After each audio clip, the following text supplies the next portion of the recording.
Through Champagne country, and yesterday it was a champagne performance by Julien Alaphilippe to take the stage victory and move into the yellow jersey. Today it's one that suits the sprinters. On stage 4 of the Tour de France, Matthew Keenan with you, joined by Robbie McEwen. Today, Robbie, it's one for the fast men. It certainly should be one for the fast men, but the Tour de France is always unpredictable. Journey south-east from Reims, making its way through to Nancy. It's a long stage at 213.5 kilometres. The wind could be the major factor on the day. There are 2 Category 4 climbs. The final one coming within the final 15 kilometres of the stage. Doesn't descend automatically, then it's a quick run down towards the finish.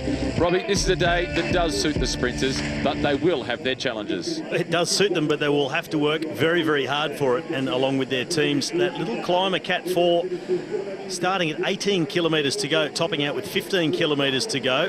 As we take a look at La Cathédrale Notre Dame in Reims, the Gothic Roman Catholic cathedral, built between the 13th century and the 15th century. It's completed, so it took a while. It was built to replace one that burnt down in 1221.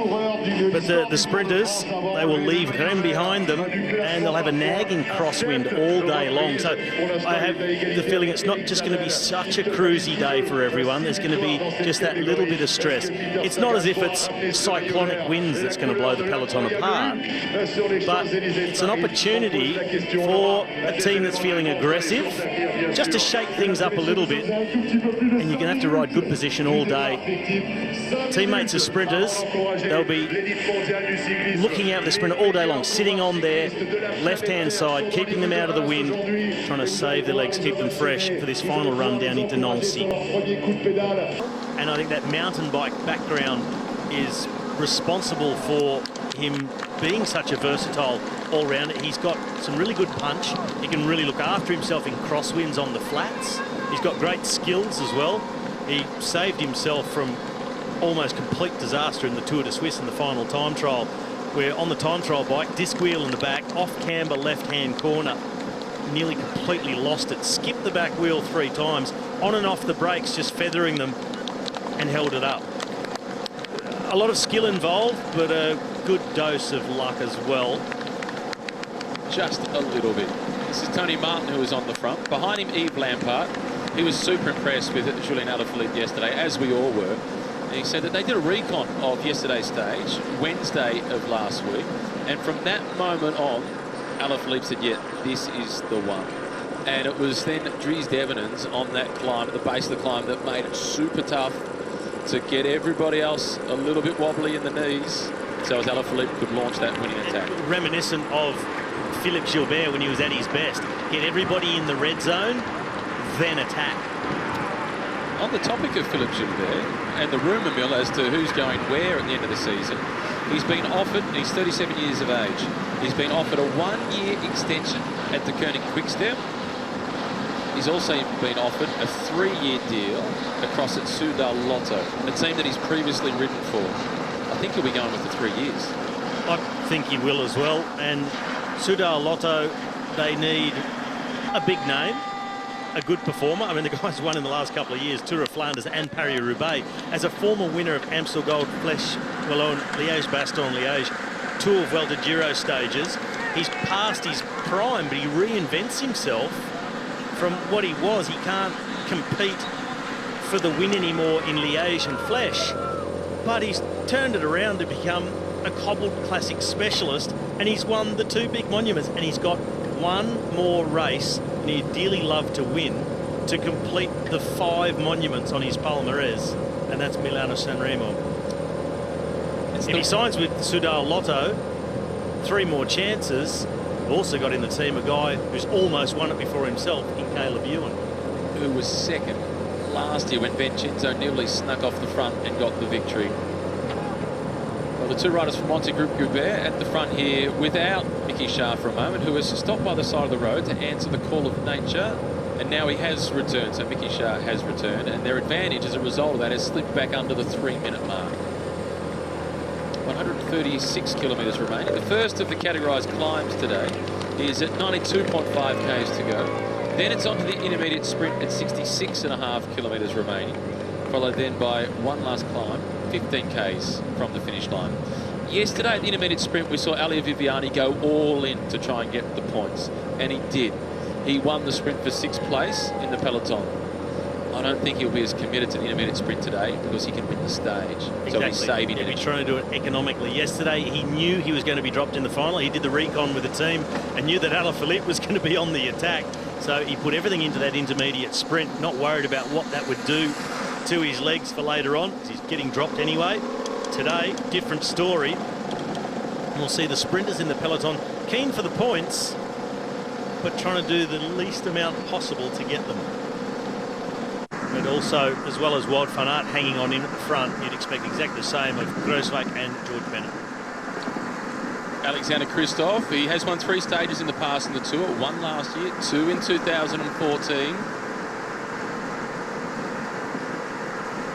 He's riding the race this year for the 7th time. He's had plenty of success, including Milan San Remo, Tour of Flanders. This year, he was the winner of Ghent-Wevelgem. He's a kind of rider that needs a slightly tougher finish than today, but for that squad, I think that he'll be their protected rider. They do have a young Belgian sprinter, Jasper Philipsen. I think just the experience of Alexander Kristoff will have him as the man to work for. Philipsen is here to ride for Kristoff, and also it's been said that Jasper Philipsen is here to ride for 10 days, experience the Tour. They don't want to overcook him. He's still very young at just 21, first-year professional. Of course, his first Tour de France, he takes his first Grand Tour. They may weigh things up after the first rest day and see if he goes a little bit further, depending on how he's recovering. You've got to be really careful with these young pros and not burn them out too early, but Philipsen is a really good guy for Kristoff to have, because they really don't have anybody else to try and get him up into position for the sprints. Don't think today's perfect for Alexander Kristoff. He said a more difficult finish, a more difficult day. I mean, he's a really good classics rider. He's won the Tour of Flanders. This year he won Ghent-Wevelgem. And that was just quite an incredible ride. But they're the sort of days that really suit him. Really tough days. Maybe a bit later in the Tour as others are starting to tire a bit more. And I think that team's got a really good chance of winning stage 6 with Dan Martin, the Irish climber. This is getting a little difficult. Down towards the back of the peloton. A couple of gaps starting to open up. There's Caleb Ewan sitting a long way back. Well, this is what we spoke about earlier, where you save so much energy from just sitting further towards the front, getting yourself on that right-hand side of the road, as opposed to down the back in the last 20 positions, single file, and getting hit with that wind from the side. You're putting out a whole lot more watts. And as we saw those pictures just then, that would have been 150 watts to 200 watts more than the guys up in a protected position. Back to the team of Alexander Kristoff, UAE Emirates and Dan Martin. What they will have done well is the planning. Dan Martin said that he thought one of the key stages for him and for the team, just to make sure they stay out of trouble, would be stage 1. So Dan, he went and did a recon of the wall of Gettysburg, the key climb at the start of that opening stage. But then his sports director, as there's been a big fall in the peloton. Galopin. Again, the rider that crashed in the French National Championships. Hobbling around. A couple of riders from De Koenig Quickstep also held up in it. It's off into the shrubs, Tony Galopin. May have even fallen in that gravel. And you see it on his shorts on his left-hand side, and that's his injured side from the fall in the French Championships. And this is Patrick Conrad, the Austrian national champion, who is also on the ground. He looks like he's more concerned about just fixing up his sunglasses than getting going. Lost a lens by the look of things, up on his feet again. Patrick Conrad, got a number of riders involved. Is that Paddy Bevan off to the left in the orange colours of CCC? It does look like the solid figure of Patrick Bevan. Also in there, number 115 is Serge Pauls. And that is Izagirre, Gorka Izagirre from Astana. Well, Galopin just straightening things up, and he'll get underway again. But can't take a trick at the moment, Tony Galopin. No, and Serge Pauls is having all sorts of problems trying to get himself organised. That was Paddy Bevan from CCC. Number 112. There is Galopin, who just went off the edge into the soft gravel. And he's done the perfect dismount with the rolling tumble into the grass. Ask Tony Gallopin if that gravel was soft. I dare you. Well, it was soft on the wheels, hard on the body. And slippery. Yeah, no, that really would have hurt. You just saw him jumping around, but as I said, he crashed in the French Championship on that same side of his body. So you see his elbow bandaged. Well, for sure also he's bandaged around his hip and fallen straight on the same spot. And now the Mitchelton Scott team, as a result of that, they're moving up on the left-hand side, making sure they keep Adam Yates out of trouble. And that is the side that the wind is coming from. What a... Approaching the intermediate sprints. They are just over 2 kilometres away before they get to the intermediate sprint. I'm still surprised that they're using Yves Lampaert instead of Dries Devenans on this stage. Maybe saving Devenans for tomorrow and the day after. But, you know, for Alaphilippe. But I think that would make Yves sense. Lampaert would have been so handy in the lead-out train. Yeah, but I think with the rumours of potentially Viviani leaving, they might be considering a little bit more about the prospects of supporting Alaphilippe tomorrow. Le Clos de Poincaré. And this is the house of the former president of France, who had a significant reign as the president, including throughout significantly the First World War. One of the biggest figures of political life here in France. And this was the house where his mother lived. It was also the president's summer residence. And in his will, when he passed away, he wanted the house to be donated as an orphanage for boys, which it was between 1947 and 1981. It now acts as a museum to his great contribution to not just French society, but also the entire world with the role that he played throughout the First World War.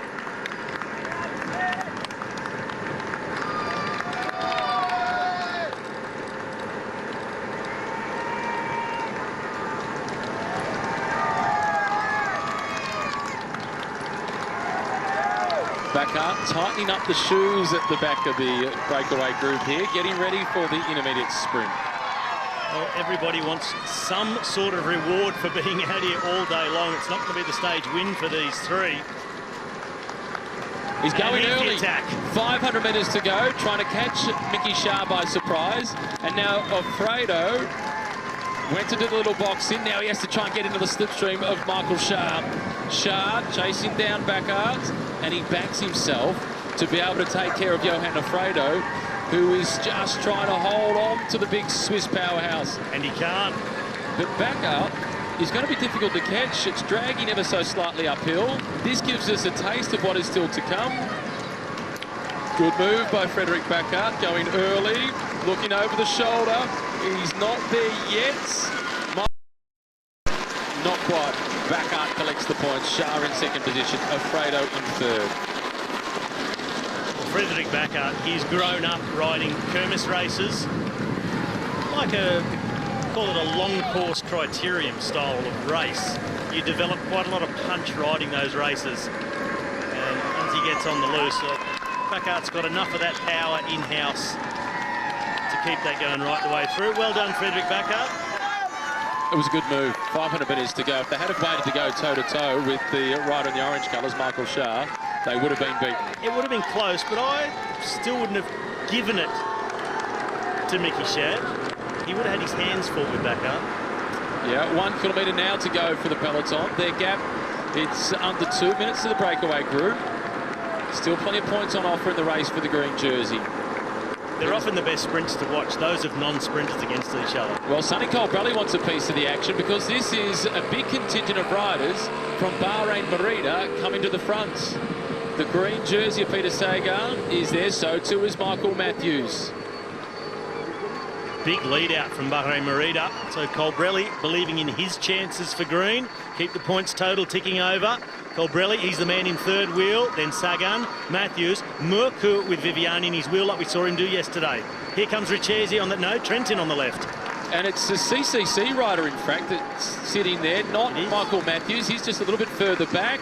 Sonny Colbrelli now steps out. It's Greg Van Avermaet with the gold helmet on.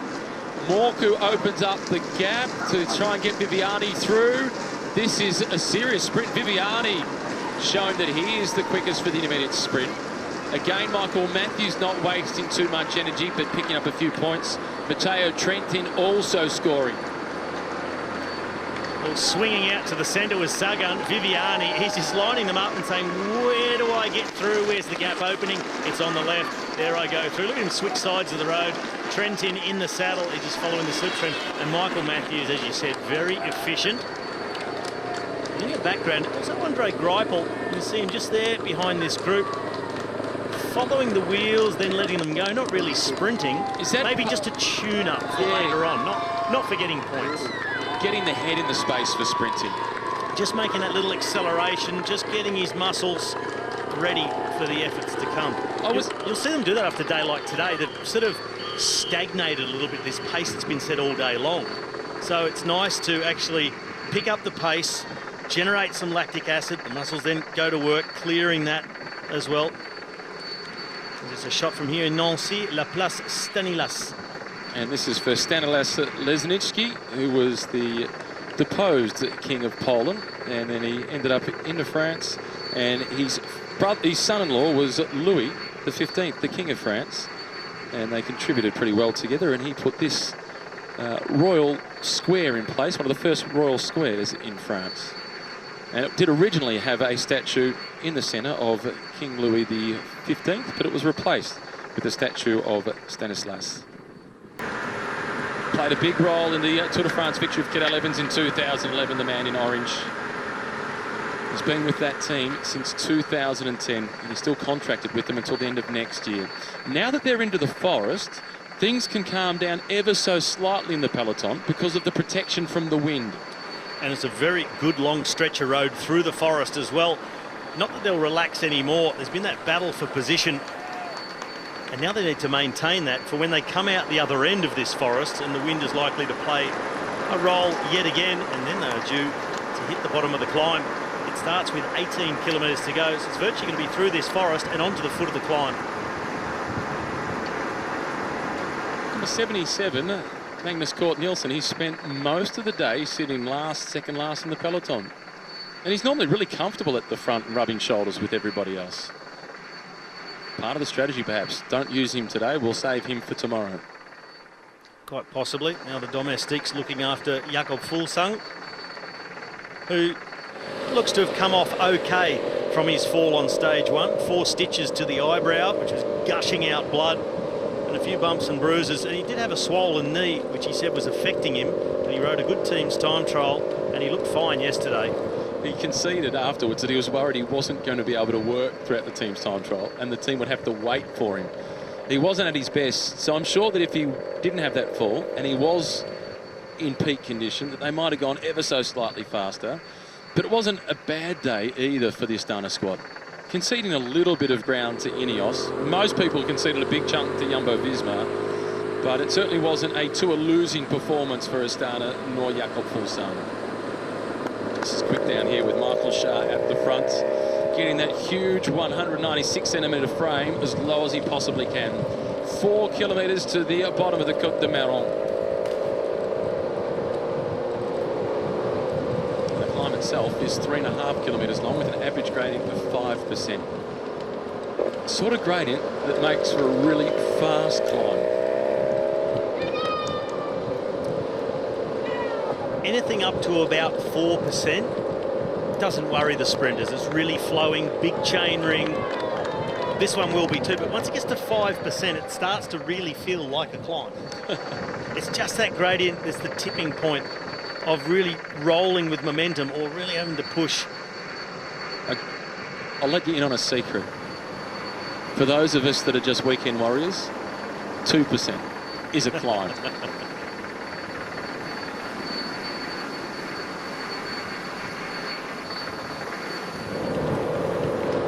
Schär and Backards. They've been off the front since kilometre 0. Thomas De Gendt is assumed the position. We often see him towards the back end of a stage. He has 3 positions. Off the front, on the front, at the back. Yep. 4 on the podium. He wins a lot. He's won 13 World Tour races. That's a lot of success. Most of them alone. All of them. He hasn't. The only one that he's won from a group was in Paris-Nice. It was in a breakaway. It was a slight uphill finish, and he was in the break with Jens Vogt, and he managed to win that opening stage and take the yellow jersey. So the biggest group he wins from is about 4 or 5. He's got a pretty handy sprint on him, Thomas again. Oh, when you can ride for 5 minutes at 600 watts. He just hasn't been forced to use his sprint very often.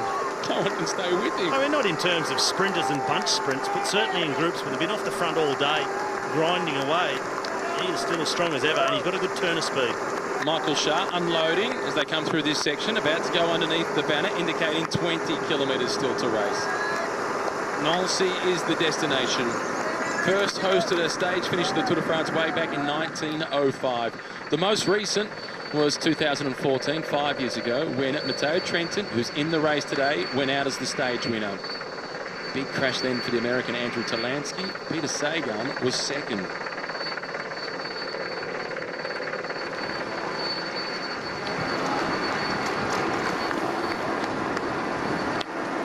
This is a designated spot to dump the rubbish. You can see just as they get past that 20-kilometre banner, there was the close off of that sector. Here's a look at the topography as they make their way through the final 20 kilometres.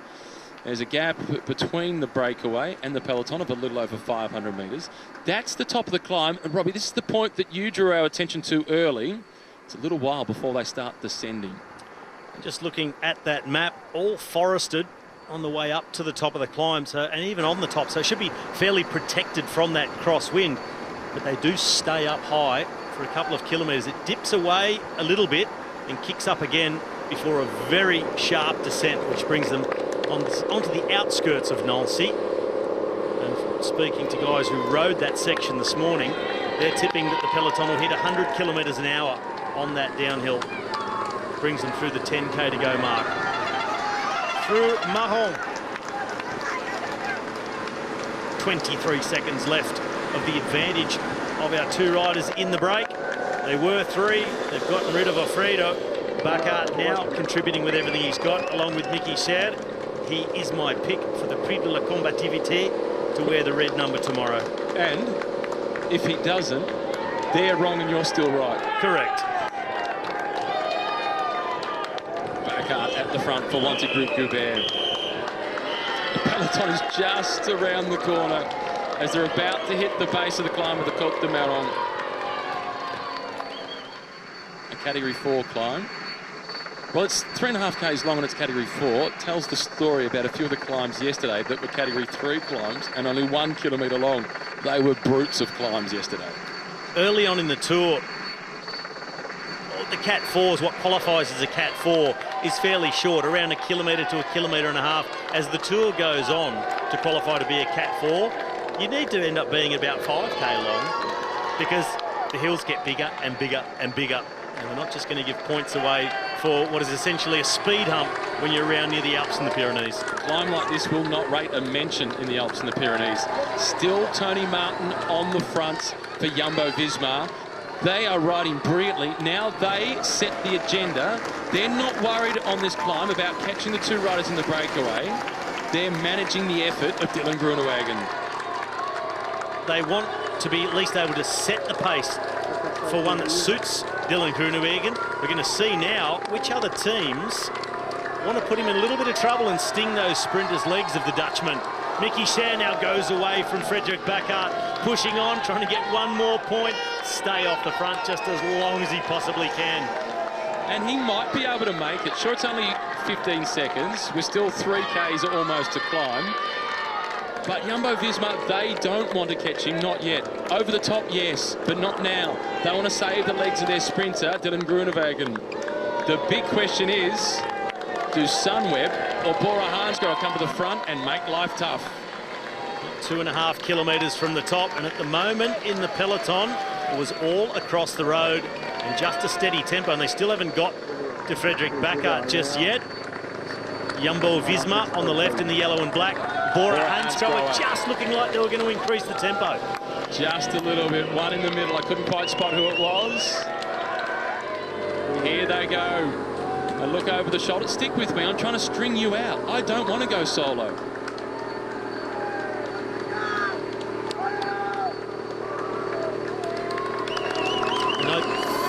That's Postelberger Yeah, that's setting the pace. that's logical. This is still Mickey Sharp. He has only lost 2 seconds on this climb so far, Mickey Sharp. He just got them back. Just lost them again. Found them. And going out the back door, Frederick Backhart. Rightly so. Kicked the clutch in and just survived through to the finish. Yeah, well done. Now Sunweb, they're joining the party following this increase in pace by Postelberger, the man in the team they call Pusti. Exactly what was anticipated. It is predictable, this tactic from Bora Hansgrohe and Sunweb.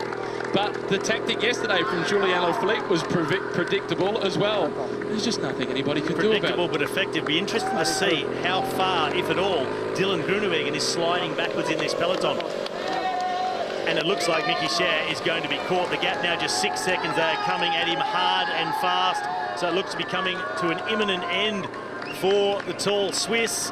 As the pace goes up in the peloton, some of the sprinters here, they could stay at the front a bit longer, but they'll be choosing to drift. Just pace themselves and get over the top of the climb just near the back of the peloton and effectively ride 20 or 30 seconds slower than the fastest guys up the climb and save their legs. There's the green jersey of Peter Sagan. His teammates have been on the front. It's now Sunweb setting the tempo. There's the King of the Mountains jersey, Tim Wellens, not interested. It's finally over for Michael Sharp. He has now been caught. Looks like Wellens is deciding to take the rest of the day off and lose time on the run into Nancy to set himself up to get in some breaks later on in the tour. I haven't seen the last of him. There is Groenewegen, just drifting slightly, but not too far. But he's doing exactly what you suggested. He started at the front, he's gradually slipping back, but as long as he's still in contact. It's the perfect drift still with 1.3 kilometres to go. He's lost about 40 positions so far, but there's still another 150 riders, well, 125 riders behind him. So doing the perfect tactic for a sprinter. Just do enough to stay in contact, ride your way back to the front. Michael Matthews in third wheel. He knows what he wants. Leonard Kabner is the rider who's on the front setting the tempo. Jumbo-Visma still with 2 riders right behind them. Do they still put Mike Turnison up there perhaps to sprint, just in case? Richie Port still looks good. He's riding towards the front. They've gone through the 1 kilometre marker, so there's still some opportunities to make it tough. Postelberger. He was the first one to get it started for Bora Hansgrohe. That's why they used him early. And he's pretty handy uphill, so the pace he set was violent enough to send himself out the back at the end of the effort. So this is really on. Look a bit further back in the line. The faces of Lawrence de Plus behind Stephen Kruijswijk also had a grimace on his face. And now Dylan Groenewegen has slid out of the frame. The green jersey Sagan right at the bottom of the picture. Michael Matthews is in third position. Isn't he climbing well, Michael Matthews? I wonder where Caleb Ewan is sitting in this peloton at the moment. Probably also choosing to drift just slightly. Nico Roach not too happy. Leonard Kemner swings off and Roach wanted a little bit more. It's Roach who is at the front, followed by Matthews, then Wilco Kelderman. And Kelderman moves up into second position to give a little more shelter to Michael Matthews. I think if they're really going to trouble the sprinters, who've all made sure they started at the front, they needed to make this a full attack up the climb. Not a tempo, which is hard, but an all-out assault to the top of the hill. Like Dries Devenins did yesterday for Julien Alaphilippe. This is a half-baked attempt to try and really squeeze the sprinters. Yeah, look at the size of the group. Everything. Peter Sagan is still in the group. He's right in the centre of the road, left-hand side of your screen. Doesn't have teammates around him, but he doesn't need them. Greg Van Avermaet is there in the orange colours. Van Avermaet will like the look of having to go on this sprint. It is a high pace, but nobody's being popped out the back, so it's all relative. They haven't done enough to trouble the sprinters because now they're over the top. That'll be... Oh, is that Kemner who's come back? Someone's taken over from Nico Roach on the front. Here's the line. Back of the peloton, number 115, Serge Pauwels, sporting the damage from the fall that he had earlier on today. Magnus Cort Nielsen, number 77, still there. He's in last wheel, but he looks so strong. Van Nielsen just in front of him from Wanty Group Goubert. Number 33, that's Cosnefroy, who crashed on stage 1.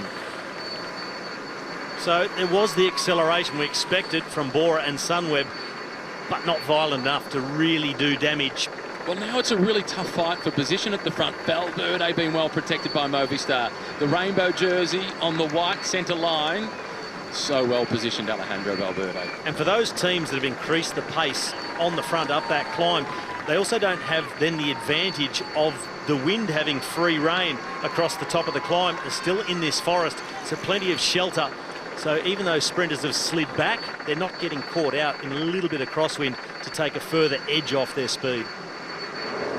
There's Peter Sagan. Plenty of yellow jerseys down at the back here from Jumbo-Visma. I think that one just having a drink. It looks like the stocky figure of the atomic tadpole, Dylan Groenewegen. Want me to do something? Let me know when you want to go to the front. I know it's too early. We'll just wait. Follow my wheel. We'll use all these teams up. Who needs a lead-out train when you've got Daniel Oss and your name is Peter Sagan? And Alexander Kristoff has slotted in behind the green jersey. Sprinters on the left, GC riders on the right. Ineos, they're bringing Geraint Thomas and Egan Bernal right to the front. They're in fact leading the race at the moment. This is something the sprinters don't like. All the GC riders fighting for position and what they think is safety, and the sprinters trying to get the job done, and this always leads to dangerous situations. But it's not a swimming race. They're not in lanes. It's more like a whirlpool as they all fight for positions at the front. It is an absolute free-for-all, and everybody does what they think is best for them, and you've just got to negotiate the rough waters. Ineos in control at the moment. Egan Bernal just looks super relaxed coming in with 4 and a bit K to go. He looks as if he could be the bunch sprinter lining up with Mikhail Kwiatkowski at the front. Bumper handlebars on the rider screen for one of the riders from Total Direct Energy. That would have been Nicolo Bonifacio, their fast man. A little look over the shoulder from Kwiatkowski. A lull in the pace. Van Baal behind him. 4 kilometres, wide open road. This is a chance to improve position. Groupama, FDJ coming through. Kwiatkowski closes it off to the right-hand side of the road. Swinging right across, opening things up for the other side of the road. Caleb Ewan finds himself right in the middle, a little bit boxed in at the moment. 3.8k to go, but he's got teammates. And where is Dylan Groenewegen? UAE up the centre now for Alexander Kristoff, leaning into Daniel Oss. It is Daryl Impey, the South African champion, making sure that Adam Yates stays safe. I'm still searching for Groenewegen. I can see plenty of yellow and black, but where is the Dutch sprinter? I think he was right in the centre in about 15th position or thereabouts. There's all those colours of yellow. That is Groenewegen in about 18th, 20th position. The first yellow jersey is Julian Alaphilippe. And then Groenewegen lining up behind him. Well, Groenewegen hasn't got Turnus with him at the moment. 3.1 kilometres to go. 1.1 kilometres to that bottleneck, into that roundabout, and it's a single car width wide. That is where the race could be lost for some. And the blue colours are lining up. The Koenig Quick-Step for Elia Viviani, sweeping around the left-hand side. Alaphilippe following the wheel of Peter Sagan, green and then yellow. So he's keeping himself safe by following one of the best lead-out men to get position. Peter Sagan, he goes where he wants. Dries Devenens, the blue colours of the Koenig Quick-Step. He got them to the front. He now steps out of the way. It's Mirko Recchesi. They're there to do the job for Viviani. This is Janzi Reinhard van Rensburg coming to the front. Nizzolo is third in line for Dimension Data. Bahrain for Sonny Colbrelli in the middle. Just behind Dimension Data, Lotto Soudal, or Soudal Lotto, Roger Kluger with Caleb Ewan in his wheel. Fourth in line for Dimension Data was Edvald Bosenhagen. He's moving forward. He gets in front of Nizzolo. Look at the sprint now. They're coming towards that point, that roundabout. They've all been told how narrow it is. Get there first, or you could have your race go up in smoke. Big acceleration now, the battle for position. And Wout van Aert now comes to the front. But it's not Groenewegen who's behind him. Groenewegen has just gone underneath the kite. He's in 20th position. He is near Peter Sagan. So Groenewegen, he's following Sagan through. Blocked, he hesitates. He's lost the wheel of Sagan, and they are a long way back. Meanwhile, it's Wout van Aert on the front, and his teammate is a long way out of it. Mike Turnison is the man in third wheel. Could he possibly do it again? That's the long sweeper, that narrow section. The road now opens up. The wind is going to start to hit them from the right-hand side. It'll be all along the left barriers. This is where you now got to rely on your teammates. Those lead-out men do their job. Get everyone back in position. Peter Sagan, he's found Daniel Oss on the left of picture. Oss is going to bring him towards the front. Greipel trying to track Sagan. Bosenhagen now coming to the front. Alaphilippe, the yellow jersey, leading out for Elia Viviani. It's Elia Viviani who holds them off. Organisation to perfection, backed by the power of Elia Viviani. That is teamwork through and through. The yellow jersey forming part of the lead-out train. Max Richesi with a final acceleration.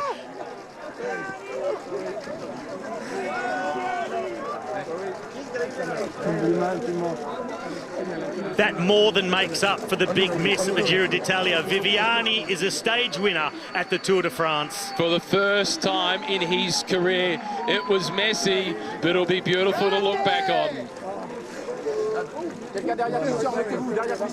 You can feel the adrenaline. Here's another look at it. Caleb Ewan trying to squeeze through, but Viviani did it perfectly. Ewan had to wait here. You see Christophe on the right-hand side, but Ewan had to sit, and he's looking to go up the other side, and Ewan's ended up fourth. Christophe in second, Sagan third. Christophe, Dylan Groenewegen passed by his own teammate. Teunissen, Dylan Groenewegen not yet back at his best. Elia Viviani, that's clockwork from De Koning Quick-Step. Perfect lead out, execution to the letter. That was track experience. Strong from Christophe, a good lead out from Philipsen. Teunissen good again. What could he have done if he was leading out Dylan Groenewegen?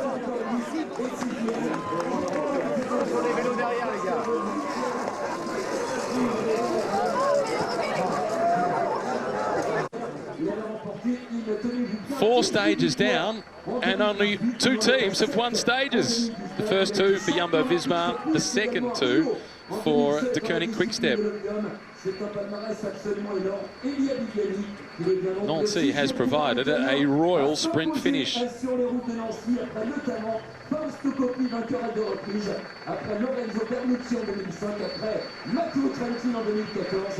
Viviani with his first ever Tour de France stage victory ahead of Alexander Christophe. Caleb Ewan in third position, then Peter Sagan fourth. Dylan Groenewegen still not recovered from the crash on stage one in fifth, but still fifth is very good. Mike Teunissen in sixth, Nizzolo in seventh, Stuyven in eighth, followed by Matthews, and then Christophe Laporte rounding out the top 10. It really looked like Dylan Groenewegen and Mike Teunissen, they weren't together in the sprint. Groenewegen got lost in the heavy traffic, paying the price still from that awful crash on stage one. He must be thinking, what could have been?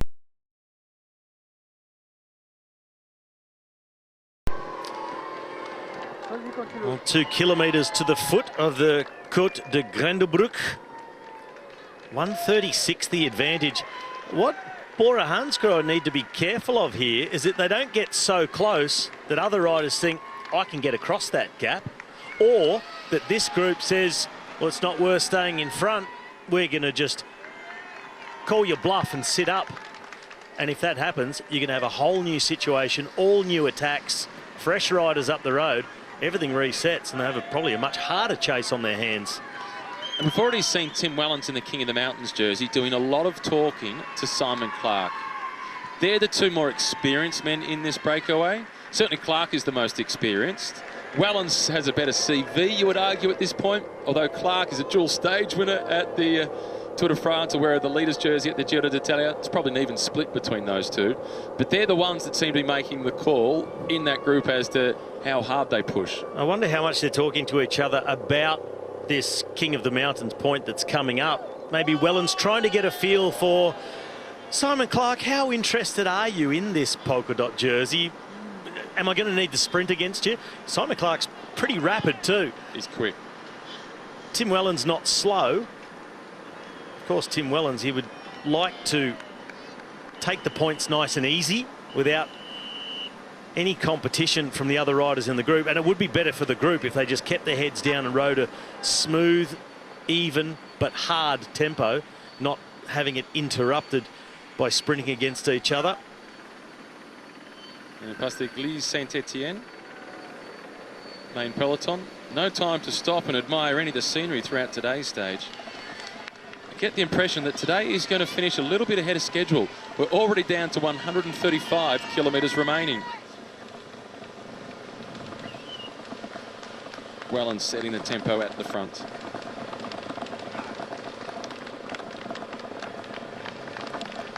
Fairly steady climb this first one, 3.5 kilometres in length with the average gradient of just under 5%. And your comments yesterday, Robbie, about it not really starting to feel like a climb until it gets to about 5% or so. A good mate of mine, Brad Davies, he sent a message to correct you. And Brad has declared it is officially a climb if it's a gradient of more than 0.2%. I'm with Brad, mate. Well, Tim Wellens, he's feeling the heat. We said perfect conditions, but when you're riding as hard as they are, and it gets pretty warm, so Tim Wellens with the bidon of water over the head. One mistake you don't want to make is grab the wrong bidon, the one with the electrolyte in it, squirt that over your head. Seen it done. Sticky all day long. Sticky bidon of a different kind.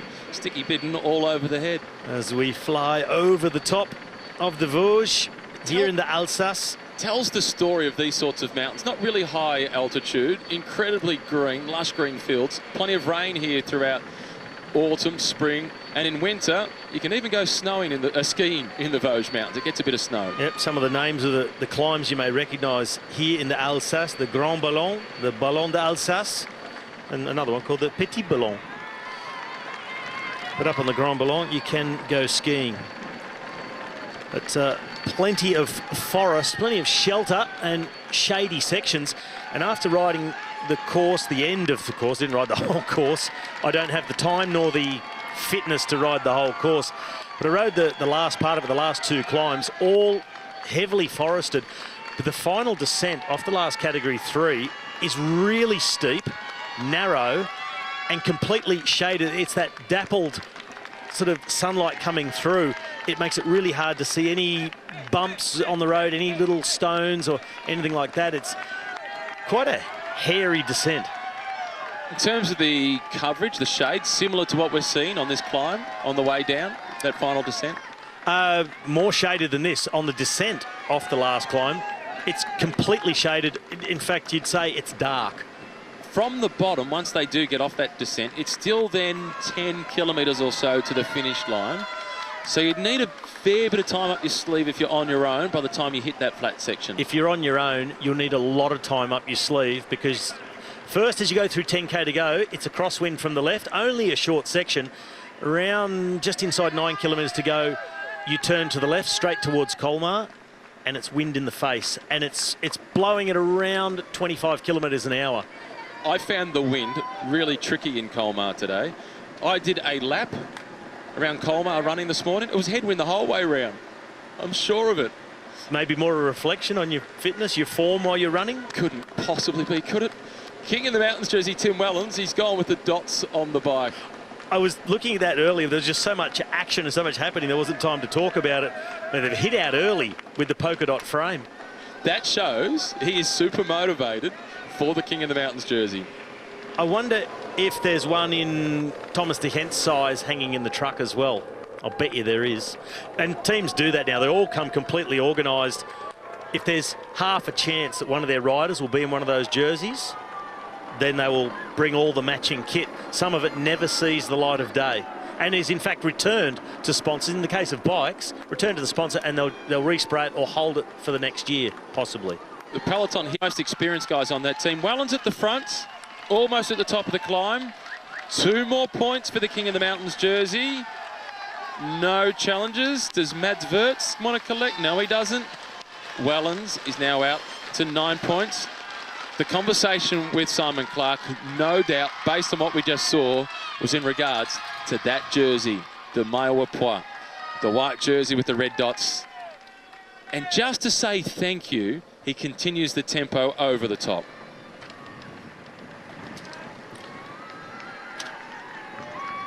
Fair way until they get to the next climb. The next climb doesn't top out until 66 kilometres remaining. Before that, they go through the intermediate sprint point, which is at 104 k's to go. So 26 kilometres before we get there for this breakaway group. Anything but a flat intermediate sprint today. In fact, the final kilometre leading up to the finish line for that intermediate sprint, it looks like it's got gradients of around about 5%. Pretty tough. This is Burkhardt at the front. Sitting in third position, the Danish national champion, Michael Mørkøv. If he's still there, he's not the best of climbers, and he'll be the first to concede that. You know that this group's not going full gas, and he's just making sure that everything's under control for the team of the yellow jersey, Julian Alaphilippe. It looks like Mikko Mørkøv is going to be the man designated to ride on the front for De Koning Quickstep when it's necessary. We've seen them use different riders over the first few days. We saw them use Kasper Asgreen on day one. And yesterday, Yves Lampaert using, I thought they would have saved him to use him in the sprint train, but they needed to give Asgreen the day off after the injuries he sustained in the crash on stage 3 to Epinay when he hit a traffic island, smashed his bike in half. But they've used their resources well. You see the men in blue all lined up behind Mørkøv, but leaving the bulk of the work to Bora Hansgrohe. So Peter Sagan has laid his cards on the table. No surprise. He's a powerhouse, Marcus Burkhardt.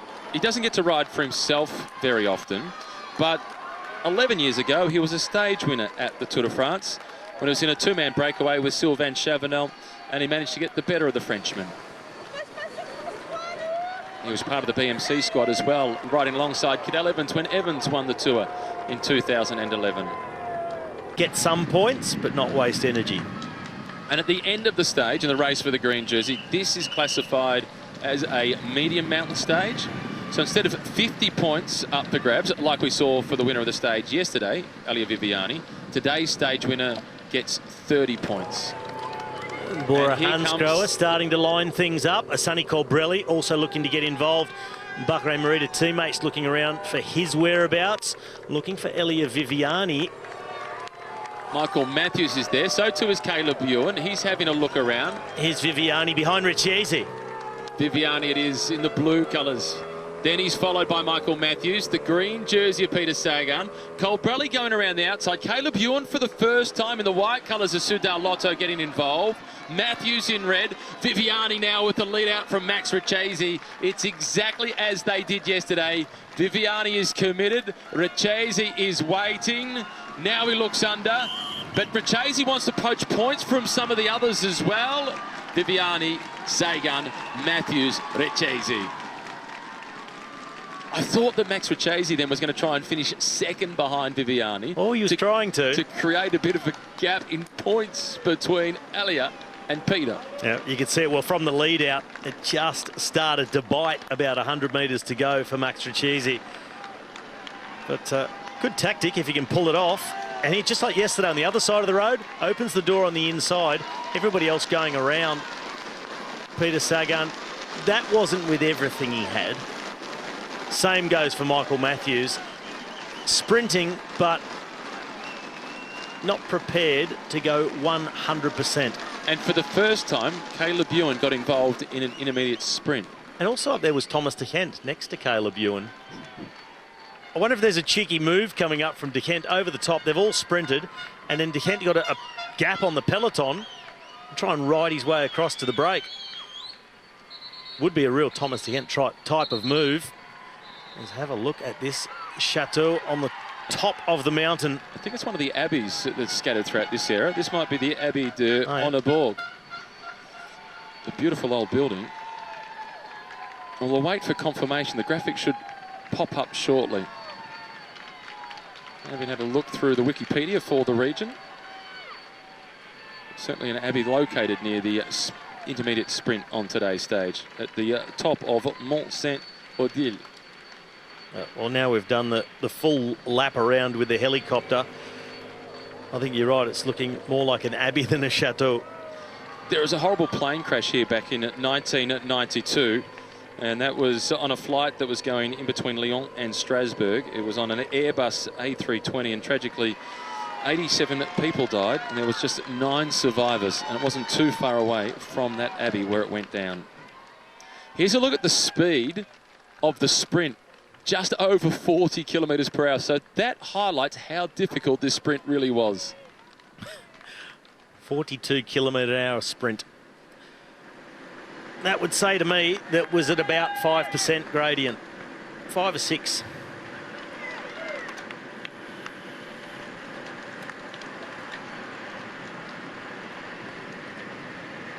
All four of these riders in the breakaway, they work so hard to get there. They would have thought that they were a chance getting in the breakaway today, but the peloton's been keeping them on a very tight rein. Simon Clark is out there for Education First, and he collected the maximum points over the top. Mats Wirtz was in second position, Tom Scoynes in third, followed by Tim Wellens in fourth place. 11 points going to Viviani, 10 to Sagan, then Matthews, Recese, Nizzolo once again from Dimension Data. Then Caleb Ewan, Thomas De Gent, Sonny Colbrelli and Jan Trantkink. Well, 70 kilometres to go, 2 minutes 16 the gap, 5 kilometres to the summit of this climb. And I'm sure Tim Wellens will get to the top and take maximum points here. We've seen this group work really well together with great understanding. Tim Wellens unchallenged on the first climb of the day. Simon Clark, although he still did that, I'd call it an insurance acceleration at the intermediate sprint, he was not challenged for that. So they keep working smoothly together as they head towards the Koenigsberg. The yellow jersey today, that will be presented by Roger Hazenforder, who wore the yellow jersey for 4 days in 1953. He also won 8 stages throughout his career in the Tour de France. And the stage today heads through his home village of Kaysersberg. So this year, the Tour doing really well to celebrate lots of people who have worn the yellow jersey. Bora Hansgrohe back at the front of the peloton. An important race stage today too for Bora Hansgrohe. This is as close as they'll get to a German stage finish on the border in Colmar. The big German sponsor, the biggest German team. This is the closest. La Planche de Belfi, also not too far away. Big German influence here in this region of France, in the Alsace. Mats Wirtz tapping out the tempo on the front on this 8% section of this climb.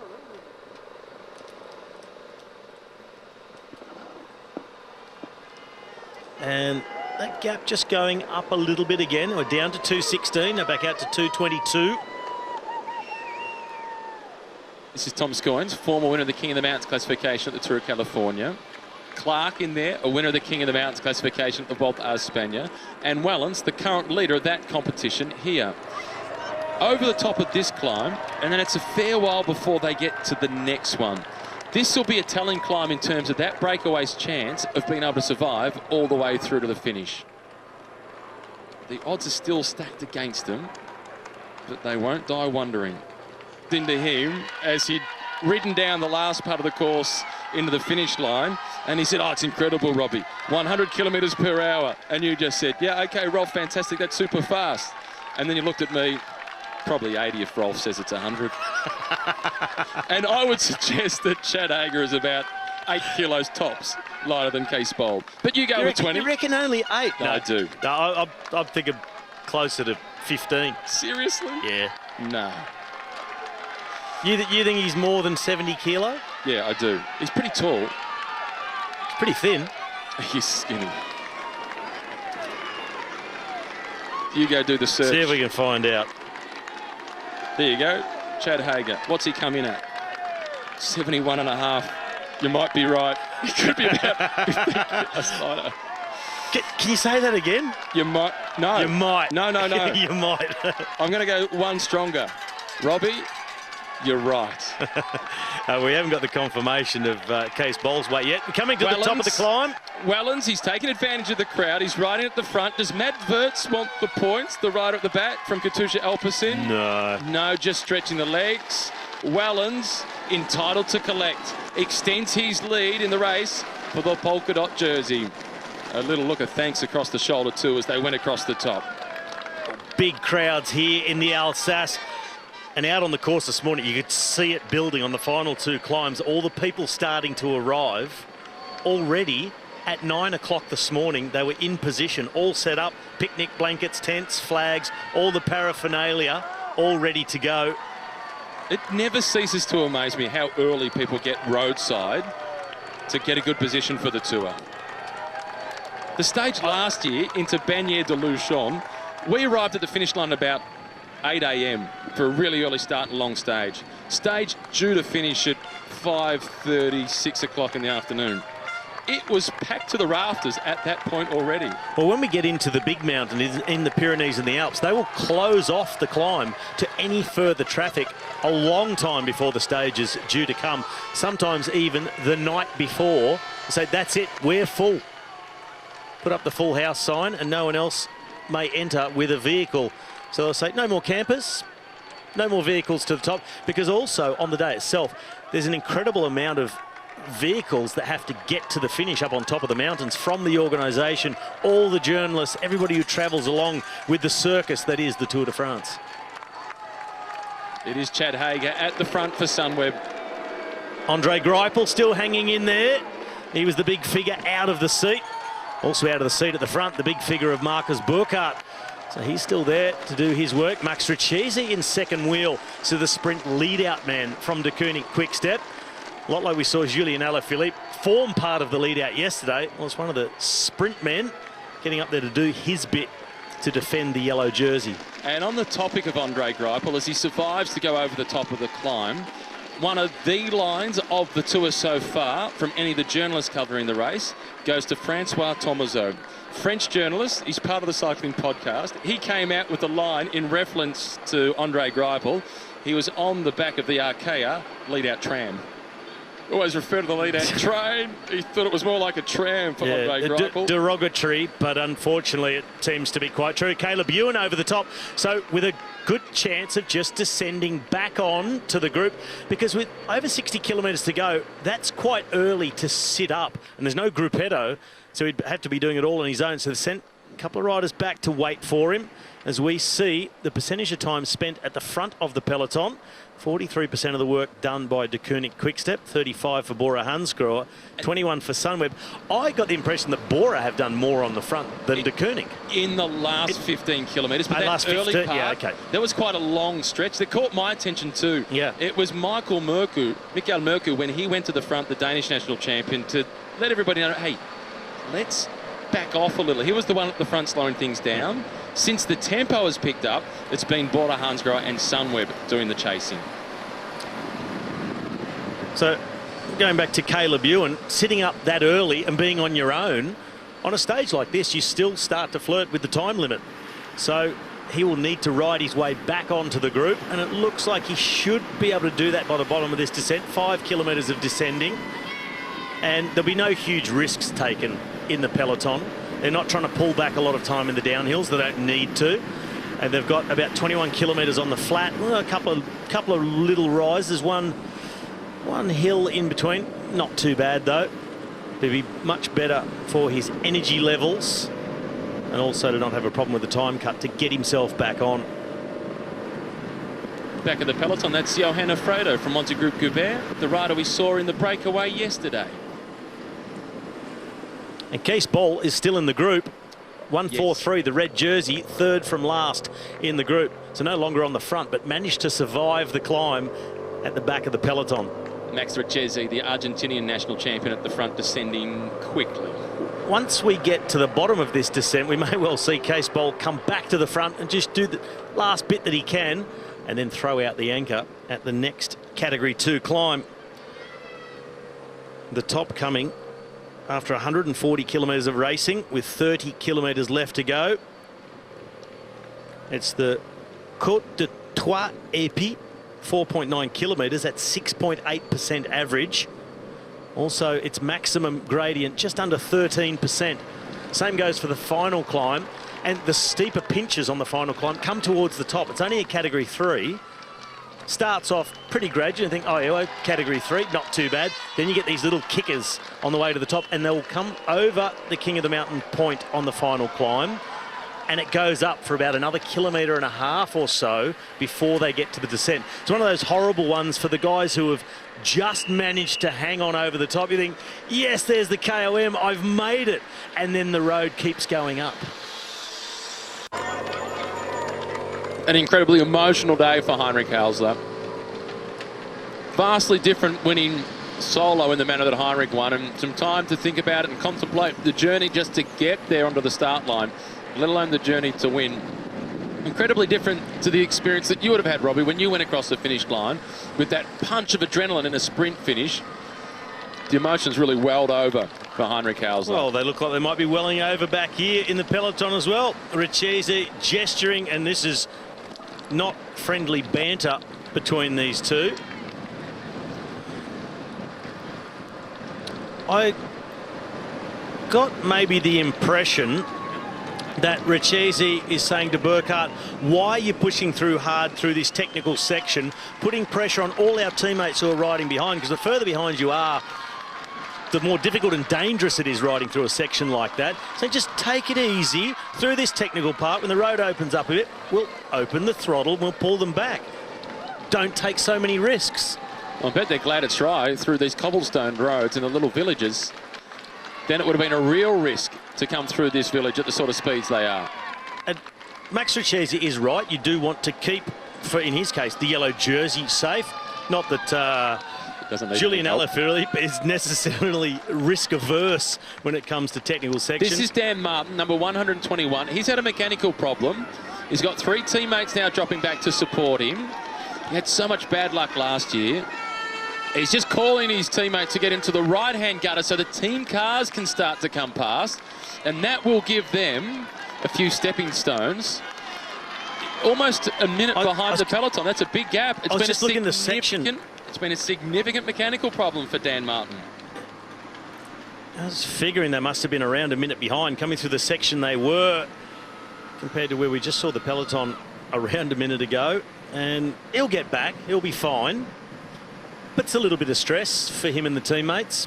Probably even more stress for the director sportif back in the car. They're about 6 kilometres roughly, just under that from the foot of the climb. So they've only got a short distance to go and close that gap. He would be keen to get in contact before the start of the climb, because then he'll have traffic of the peloton variety with sprinters getting dropped at the base of the climb. They'll also be hoping that Max Richese has gotten through to Marcus Burkhardt and managed to get him to slow down and just ease off a little bit through this technical section and through this village. But he hasn't. No, Marcus Burkhardt is on a mission. And all the riders from Deceuninck Quick-Step, they're all up here at the front. There's the yellow jersey with Alaphilippe, a little gap behind him, showing how quickly Marcus Burkhardt is going through the corners. But Burkhardt doesn't have to worry about the man he's riding for today being able to keep up, Peter Sagan, much like Julian Alaphilippe. Sagan's also not risk averse. Well, they do remember that incident last year. We didn't see it on camera, but Peter Sagan came off in the Alps. It was on that really short stage. It was the day that Nairo Quintana won. And a really bumpy, uneven, gravelly descent. And Peter Sagan, when asked what happened, he said, I was coming downhill fast, and then I was with my ass on a rock. And if Peter Sagan says it was fast, you know it was really fast. Just couldn't make the corner. Apparently, guys who saw it said he just launched out of the corner and into the bushes, missed the trees, but did hit himself on the right, and he was really sore after. He struggled to make it to Paris. He always looks a little bit crooked on the bike and always adjusting himself. He was like a pretzel sitting on a bike. He was almost sitting sideways. He said any other race, he would have pulled out immediately. Max Richese, the white colours, the Argentinian national champion. Is that Case Bowl? It is. He's returned to the front. That's not Chad Hager. That is Case Bowl. I think. No, it was Hager. No, it was Chad Hager. This is Cummings at the back. That much I do know for sure. This has been a split because of the pace through that village. This is not riders coming back from a nature break. This is purely due to the pace at the front, that technical section through the village, across the cobbles, and they've just been tailed off as the peloton accelerates to try and regroup. Well, the elastic band has just snapped and left them with a gap to chase down. Back to our front group, Mad Wirtz. Probably last supplies. Quick word to the team director, because they will be going for broke. 43 kilometres to go with a minute and a half. And now closing in on the foot of the climb, less than 4 kilometres away. And where is Dan Martin? Well, Dan Martin has not rejoined the back of the peloton. Not yet. The climb itself, when they get onto it, the Côte de Trois-Épis, it is a Category 2 climb, almost 5 kilometres long, with an average gradient of 7%. It's the big signage here, just to let everybody know. Jumbo-Visma, they lead the team's classification. Classement par équipe, the team's classification. It's not just a sign from Jumbo-Visma for their sponsors. It's the fact that they have the yellow numbers. They are the leaders of the team's classification.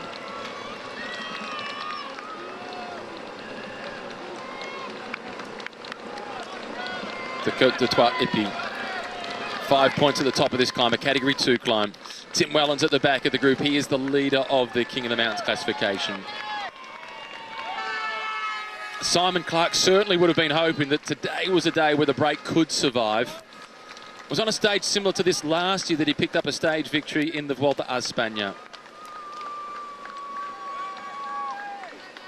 A lot of people would like to see Tom Skujins win, just to see what he'd come up with for a victory salute. After his dance when he won at the Tour of California. It was a good dance. It was the inspiration to a lot of memes where people had just put soundtracks over the top. This is what was on his race radio that day. Yeah, it's good, wasn't it? Maybe it was a song about potatoes. A wiggle. Pole's been dropped from CCC. It was just a quick glimpse. 1 kilometre to the top of the climb for Tom Skujins. He's just on 80 metres in front of his two former breakaway companions, Simon Clarke and Tim Wellens. And a little less than 500 metres in front of the peloton. 1 minute and 8 seconds. Now neutral service. It's losing faith in the breakaway. It moves forward. It must hurt the morale of Tom Skujins. Oh, absolutely. At a speed of around just over 20 kilometres an hour. It's 3 minutes per kilometre. He has about a minute's lead. So it's around 330 metres in front of the peloton. Mads Wirtz now being caught by the peloton that is led by Kasper Asgreen. And Vincenzo Nibali coming up towards the front. Just caught a glimpse of him there, up amongst the first three. So... And the Trek Segafredo rider on the right, the white and red with the red helmet, that's Bauke Mollema. A big role to play looking after Richie Porte on a stage like this one. Well, and more so tomorrow. Look at Vincenzo off to the left, elbows out, just letting everybody know that he's here and he's ready to race. Here comes Ineos on the left-hand side, just taking feed bags on board as they're 1 kilometre from the summit. And a lot of these teams are GC contenders. You talked about Richie Porte. They'll be trying to get them over the top, right at the front, to take on the descent.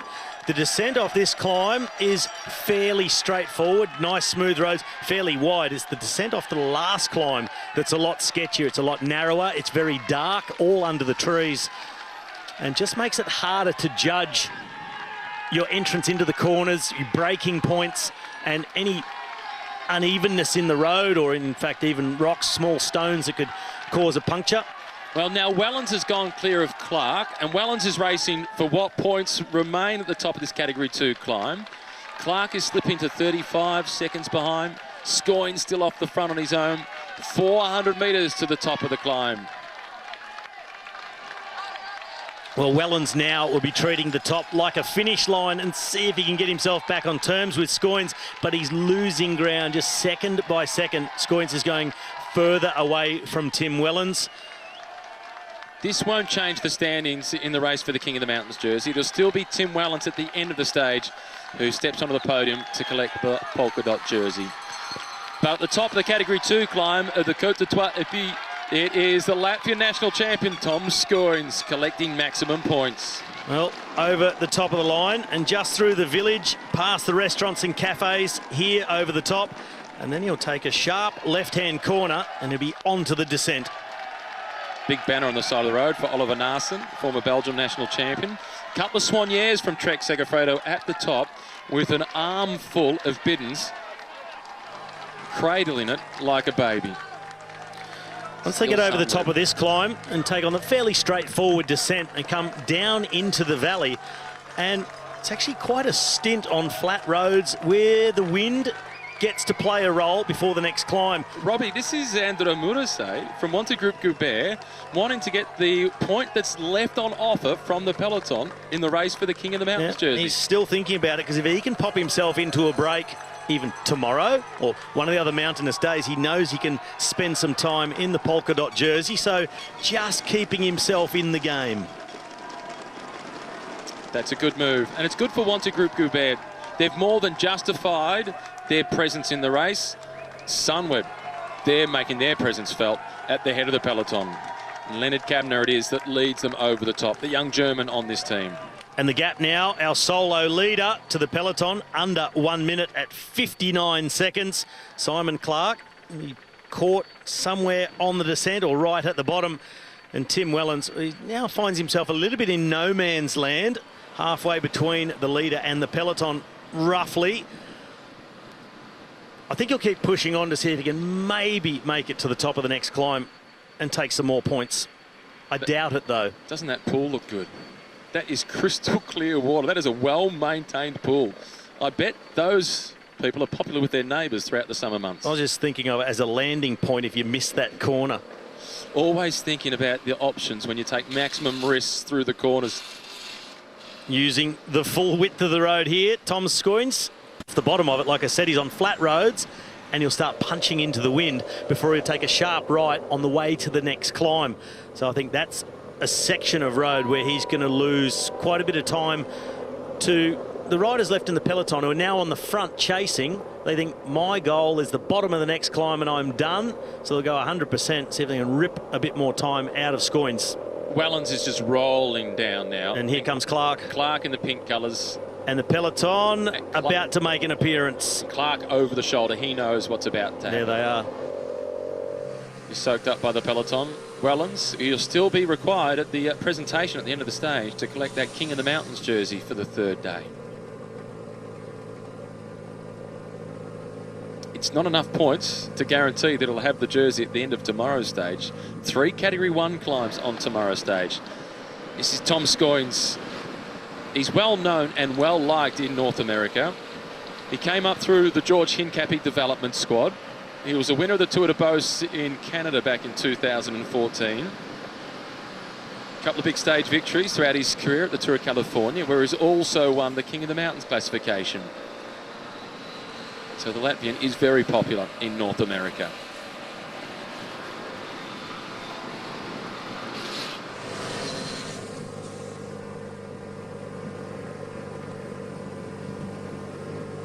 A friendly conversation now between Tim Wellens and Simon Clark. Well, they gave it a really good go, and I honestly thought they'd get a little bit more leeway as a 4-man group, but so much control from within the peloton, particularly Bora Hansgrohe early, and then a lot by Team Sunweb as well. And we saw them amassed at the front for Sunweb, for Michael Matthews, over the top of that last climb. One more Category 3 climb to come. And it's a big dive down to the final 10 kilometres on flat roads.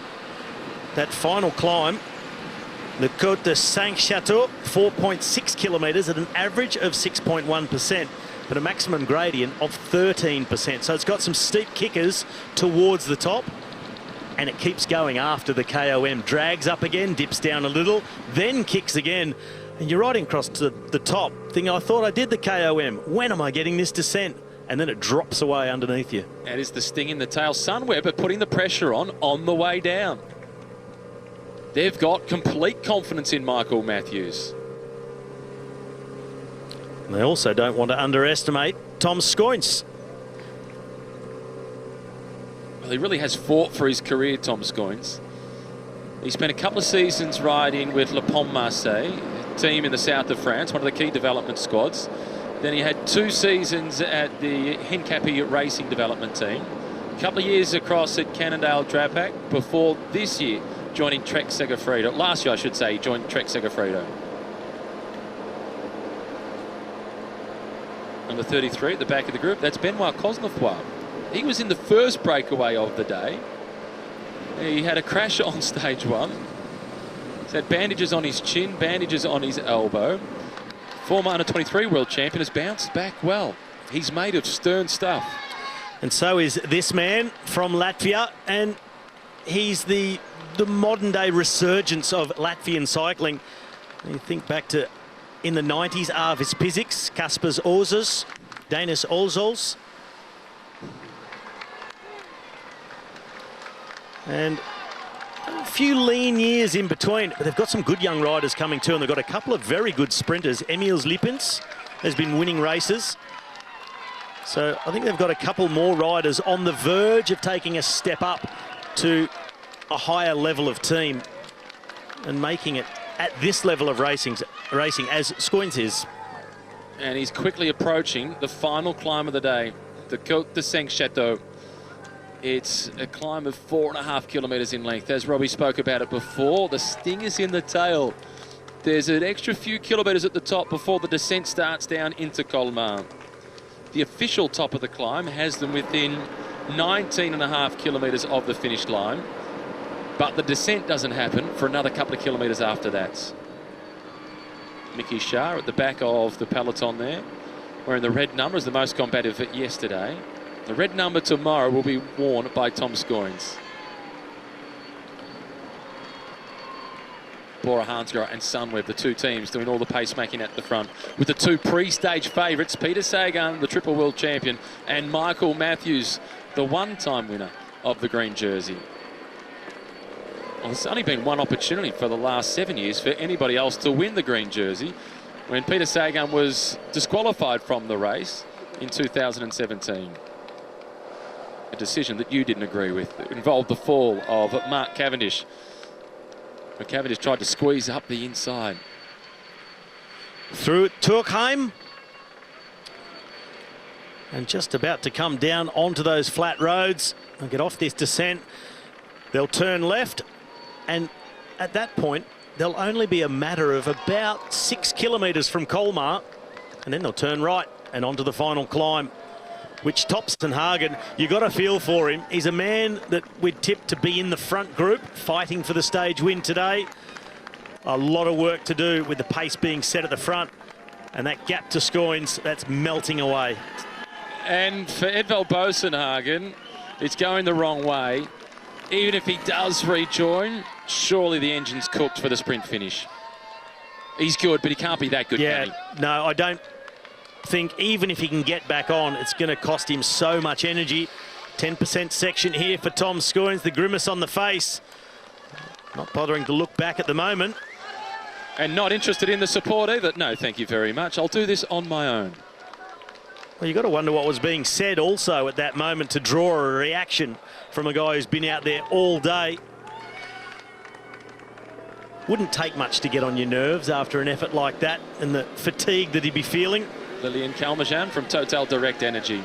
He hasn't shown the same form of 2 years ago when he was a stage winner in the mountain. No, he hasn't. And although you'd still expect him to be in a peloton like this one, so I'm thinking, is he really being dropped because he physically can't? Or is he just deciding already, I can't win today, I might as well lose time and try and set myself up for a break later in the Tour? A little sticky bit on. You heard the whistle in the background. So there are commissaires following Edvald Boasson Hagen. Ditched a bidden. Well, they weigh 600 grams if there's 600 millilitres in them. He's into the convoy. He's a chance to rejoin. But I'm still convinced, as good as he is, Edvald Boasson Hagen, rejoining and the energy he's spent, it's got to cost him the chance of winning the stage. Hats off to the Latvian national champion from Trek Segafredo, Tom Scoins. A long day out in front. It's now all over. Well, I hope for Tom Scoins we'll be seeing him on the podium this afternoon to receive that trophy and the red number to stick onto his Latvian champion jersey tomorrow. That is Wilco Kelderman on the front for Sunweb. He's their rider for the general classification. Yeah, but why not? Everybody else has got to ride uphill too. And also on these climbs, with the wind direction at the moment, it's a tailwind on the climb, so it makes it harder for guys who are just struggling to hang on. Because and Ilnur Zakarin, well, he's cooked from the Giro. We were disappointed in his performance the other day. We questioned it. He is just cooked. He just does not have the energy left to ride a Tour de France after finishing 10th overall in the Giro d'Italia. But back to Kelderman, not a bad idea to put him on the front, force the pace for Matthews, come over the top at the front to take on this pretty sketchy descent. and then just be able to stick in the front group, and that's his GC objective for today covered. He's almost there, is he? He's still got a fair few cars to get through, but Edvald Boasson-Hagen, number 201, is making some good progress. That was Maxim Bouet in the white colours, 102 from Mitchelton Scott. That's Luke Durbridge, not offering any support to Edvald Boasson-Hagen. He's at 33 seconds, 34 seconds behind.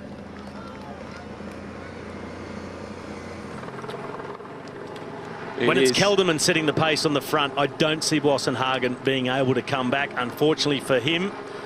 And a little graphic down on the right bottom corner, the group of the sprinters at 4.2 kilometres behind. Don't worry about them. They will be thinking about stage 7. Tom Scoins is fighting to stay in contact with the peloton. Sandro Murse has been riding really well. Wout van Aert on the right-hand side in the background in the white jersey, dealing easily with this climb. The man who's second overall at the moment at 20 seconds behind Julian Alaphilippe. And Wout van Aert showed in the recent Dauphiné, he's got some speed too. He won a bunch sprint there in front of Alaphilippe, also in front of Sam Bennett, who was second. Take that one with a pinch of salt, beating Bennett in a sprint. He was quite a long way back, but still. No, the thing about that sprint, right. As Sandro Murse gets the points, the thing about that sprint was it was really technical. And it's not super technical today by comparison. It's not even a skerrick of technical today. The technical thing about this sprint today is the headwind. It's all about timing, being able to get out, not get boxed in, because it's almost completely straight ahead for the last couple of kilometres. Just a roundabout with around 500 metres to go, and then just a little kink in the road after that, but more or less a straight run in. You can see the finish line from a long way out as well. Very tempting to get it wrong and go early, and when you're riding into a headwind, oh, you've got to time it just right and sprint a bit shorter. Dare to wait, but the risk is that someone goes a little bit early and gets you boxed in and someone else. Unfortunately for this man, Edvald Boasson-Hagen, 1 minute and 3, 18 kilometres at the front of the race. It's all over. It seems like he's blown. He was holding it, started to make an impression, and now fallen further behind. This is exactly what you spoke about. The top of the climb, where's the top? It's a little bit further. George Bennett, the Kiwi, coming to the front. He'll be happy with the cricket scores. Fabio Aru up here as well in the white in the middle. He'll be looking forward to tomorrow, La Planche de Belleville. He won there 2 years ago. Not the man who's coming back from iliac artery surgery earlier this year. When he came on the scene a few years ago, Italy said, well, we have got the next big thing. He won a Grand Tour at the Vuelta. And the last 12 months has been pretty disastrous for him, but they were at least able to make a diagnosis, rectify the problem. He looks like he's well on the way back. This is Le Trois Châteaux de Haute-Ducième. And this one goes way back to the year 1000. The 3 towers that still remain, Duisburg Dabo, the Wallenberg, and the Wegmund. Strong German names for the 3 towers that still remain from that chateau. Niels Pollitt at the rear of the race. Just in front of him, number 46, that's Maciej Mohoric. He's a good descender, Mohoric. But he's a long way back to even dare to dream about making a move. As we so often see, the moments like this where Course Recon comes into it, the whole Ineos team coming to the front with Thomas and Bernal. Greg Van Avermaet there on the left, third, fourth position in the bright orange colours, right in front of Julian Alaphilippe. And he's been followed as well, Greg Van Avermaet, by Dylan Toynes from Bahrain Merida. Michael Matthews is second wheel, right up at the front.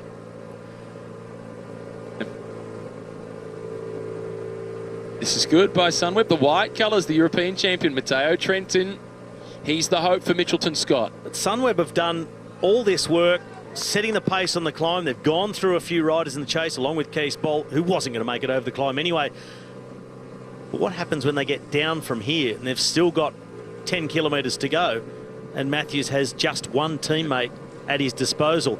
Are there more waiting in the wings? Well, they're going to have to jump out of the bushes if they are, because the rest of them have been distanced. Or does he just start to track Peter Sagan? He's still got Nico Roach there. It's Leonard Kebner who's on the front, setting the tempo. As Alaphilippe himself in yellow. He likes it when it's dangerous. Bosenhagen, well, the French broadcasters, they clearly think the Norwegian is still in the hunt to get back on. Well, he'll be in the convoy, and It's closing. this peloton is really going to string out on this descent. Long single file line, and he might have just enough to get back in contact. 47 seconds. He was out to a minute over the top, so he's starting to make some ground.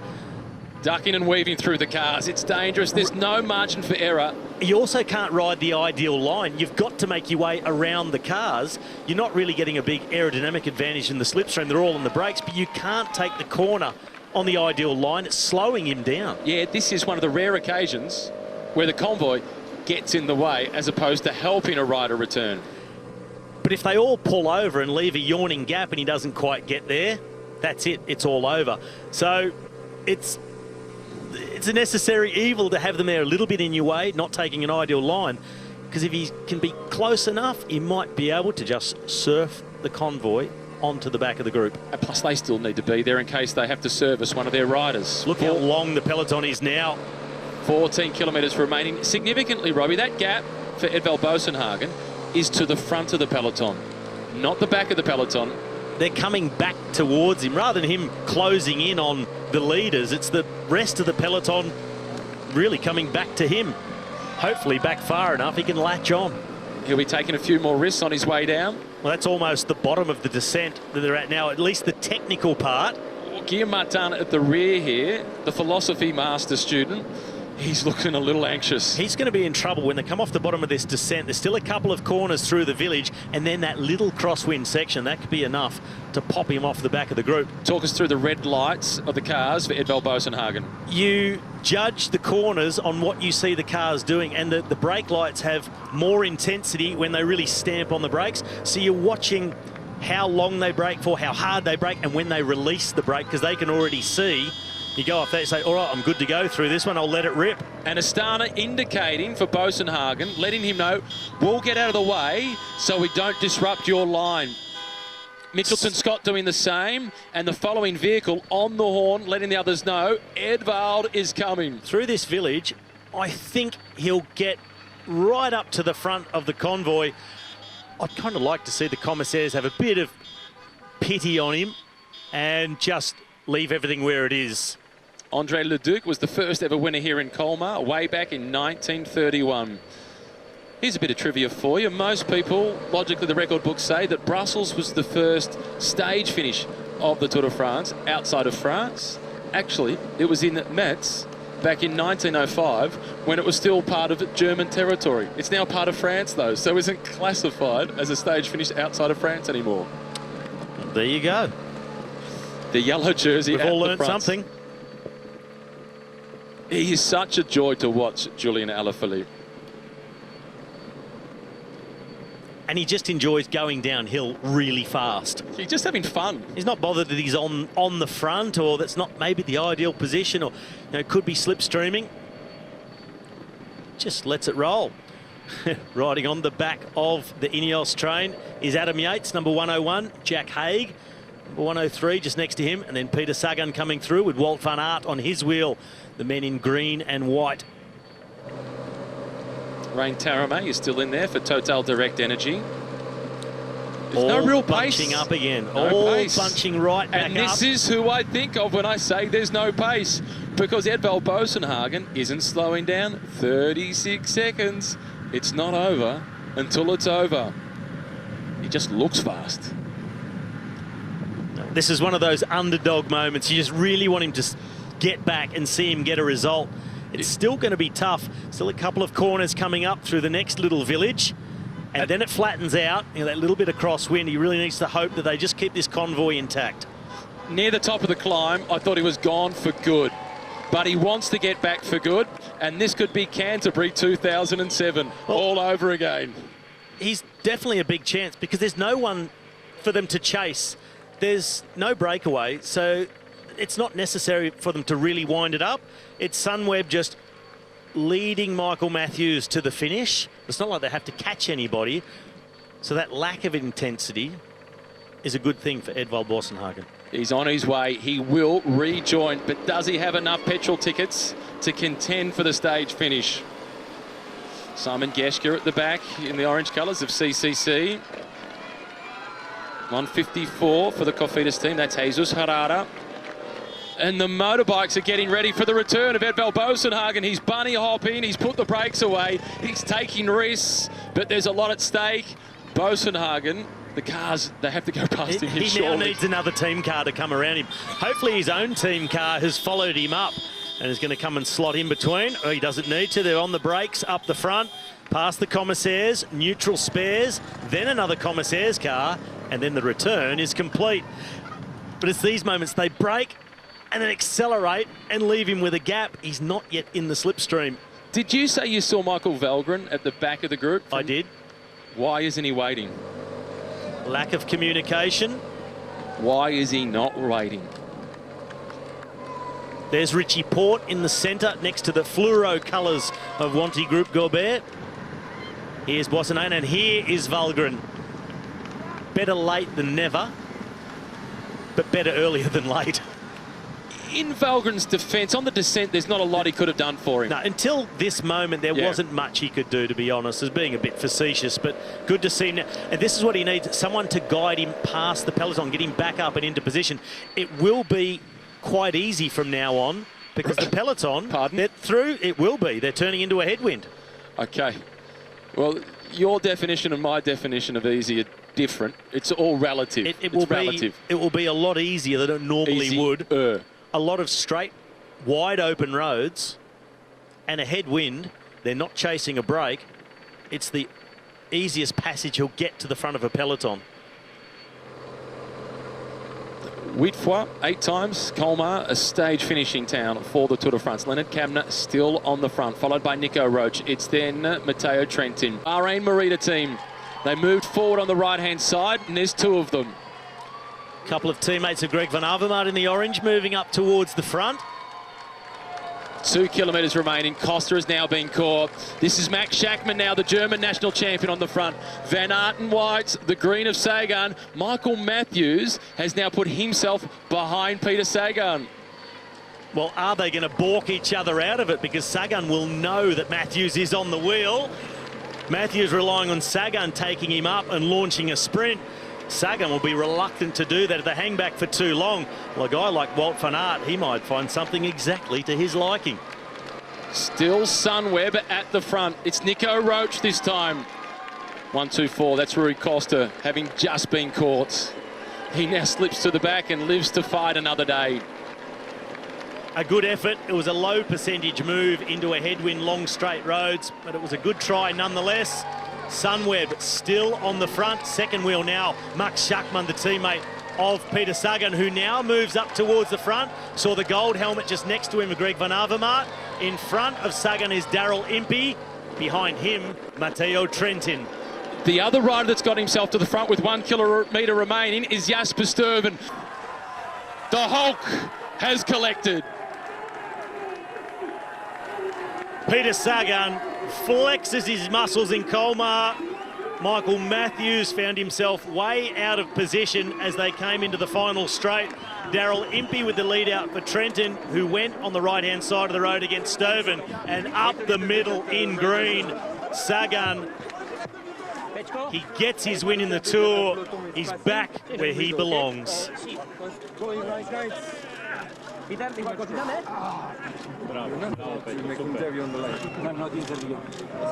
ask a question, so it's not a question. It's show me your face. Show me. The man in demand, Peter Sagan, his 12th career stage victory at the Tour de France. Yesterday, he said, I'm okay. Why should I be disappointed with that placing? Today, he wins. He silences any critics with his legs. They're stronger than most. When it comes to Peter Sagan in the Tour de France, it's a matter of time. It's not if, it's when. And now on stage 5 in Colmar, Peter Sagan shows everybody a good view of his back wheel. Sagan, Walt van Aert getting in for second. Matteo Trentin holding strong for third across the line. Our provisional results. Wout van Aert, that's an impressive sprint. We hardly saw him in the sprint because he was heavily in the traffic. He's a fair way back here. Matteo Trentin had himself in a good position at this point. Just didn't have the horsepower. He had the right position, Matteo Trentin. No mistakes. Wout van Aert finishing quickly. Greg Van Avermaet there in the orange colours. Couldn't follow the wheel of Peter Sagan when he went. He was in ideal position. Matthews coming through late, but from way too far back. Edwald Boasson-Hagen, he battled on in the middle. What a return. But Peter Sagan never faltered on the run to the line. What's the celebration going to be? I know. Let's take it back to 2013, I think it was. The Incredible Hulk. Sonny Colbrelli did well. Another top 10 finish for him. And the Cofidis rider in there looks like Julien Simon. He's just poked his way in for a top 10 finish. Matthews is behind him in the red with the elbows out, trying to find a way, follow a slipstream, but it was all over by this point. A clear length between Sagan and the rest. Wout van Aert coming home strong, just getting Trentin on the throw. Look at the race for fourth. That is so tight. There's so much heavy traffic that Sagan just blasted through. Vote number 1 goes to Thibaut Pinot. I like my life as it is at the moment. It's the life I dreamt of, and if I win the Tour de France, I won't have this life anymore. Do I want to change my life? No. Now, that is a talking point, or a guy who's making out that he doesn't really want to win the Tour de France because it might change his current life circumstances. That's an intriguing quote by one of the favourites for the Tour, trying to deflect pressure from himself. Maybe also a reflection of him not really believing that he can either. Just perhaps. I don't believe he can win it in any case. Onto the Mark Stein, the first of the Category 1 climbs of this year's Tour de France, the first of 3 today.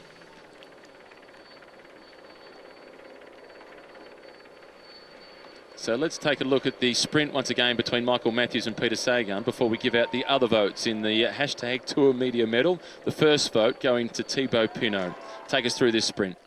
Well, Matthews just lurking on the left. And as soon as he sees Sagan get the other side of the wheel, bang, he attacks. Sagan saw him very quickly. You see just that microsecond difference in the start. Gave Matthews a length lead. And Sagan realised he'd very quickly running out of road.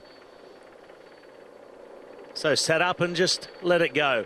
So who's going to get 2 votes? 2 votes in our Tour Media Medal for the best quotes. We just saw him get 1 point in the race for green. He gets 2 votes in the Tour Media Medal, and it's Michael Matthews. He had a few yesterday because understandably he was disappointed. He went with, I'm not sure what these other guys are out here trying to do.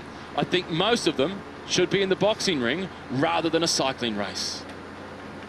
I'll let you just sit on that for a moment. He then went on to say, I just wish I had a clear gap to show my horsepower. At the moment, I'm getting a bit confused in the sprint. Should I have guys with me or should I do it myself? I need to get my head in the right place and keep trying. This is not what I wanted today.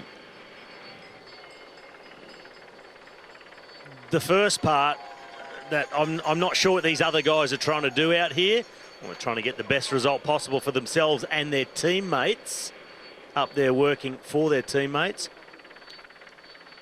I didn't see anything untoward yesterday in the run into the finish, so I wouldn't compare it to a boxing match. It's just he seemed to be on the receiving end of being shuffled backwards. And we've said it before, if you're not moving forwards, you are going backwards. You can't just sit and go, I'm in a good spot, I'll just defend this and stay here. As we take a quick look at l'Abbaye de Murbach, which unfortunately, one of the larger churches that we've seen in this region. It is, but unfortunately I don't have much information on this one. Back to so I can't help Michael Matthews. So I don't think that the boxing was a big thing. I think he hesitated too much coming into the roundabout at 500 metres to go. and he got passed on both sides and sandwiched a little bit, completely lost position. Before that, he was almost having a standoff with Peter Sagan because Sagan had tracked Matthews, and then Matthews dropped back and got himself behind Sagan, said, you take me to the front. When Sagan made his move, he goes quickly, he goes through gaps and in corners, and Matthews failed to follow that move and then found himself way out of position. So far in the Tour Media Medal, 1 vote for Thibaut Pinot for, in inverted commas, not really wanting to win the Tour. 2 votes for Michael Matthews for the boxing match reference. 3 votes, Mitchelton Scott, D. Impey. Daryl Impey, in response to Michael Matthews saying to him, we could have helped each other. Impey's response, you're not on my team, bro. That's racing, bro. There were a lot of bros being thrown around because the first words from Michael Matthews was, bro, what are you doing, bro? You could have let me in, bro. We could help each other, bro. So Daryl Impey thought he'd throw a bro of his own and quite rightly pointed out, quite simply, with just a hint of sarcasm, we're not on the same team, bro. They were in the past. And when they were on the team together at Mitchelton Scott, Daryl Impey was in the Simon Gerrans camp and Michael Matthews had his own camp. So an interesting bit of tension between those two. So Daryl Impey gets himself up into equal second place for the Tour Media Medal on 3 votes. George Bennett, the Kiwi, still leads on 5. And talking of Daryl Impey, he did a great job yesterday for Matteo Trentin, who was just edged for second by Wout van Aert in the photo finish. Trentin getting third. Daryl Impey did a perfect job. Onto the climb now for the breakaway. This is a 10-kilometre climb. It takes them up to 117 kilometres to go.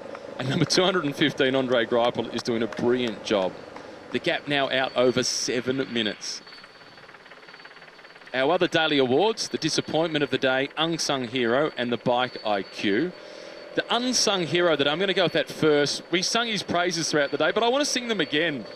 Edvald Bosenhagen, he was outstanding yesterday. He was gone for all money, but he never gave up. He got himself back into contention.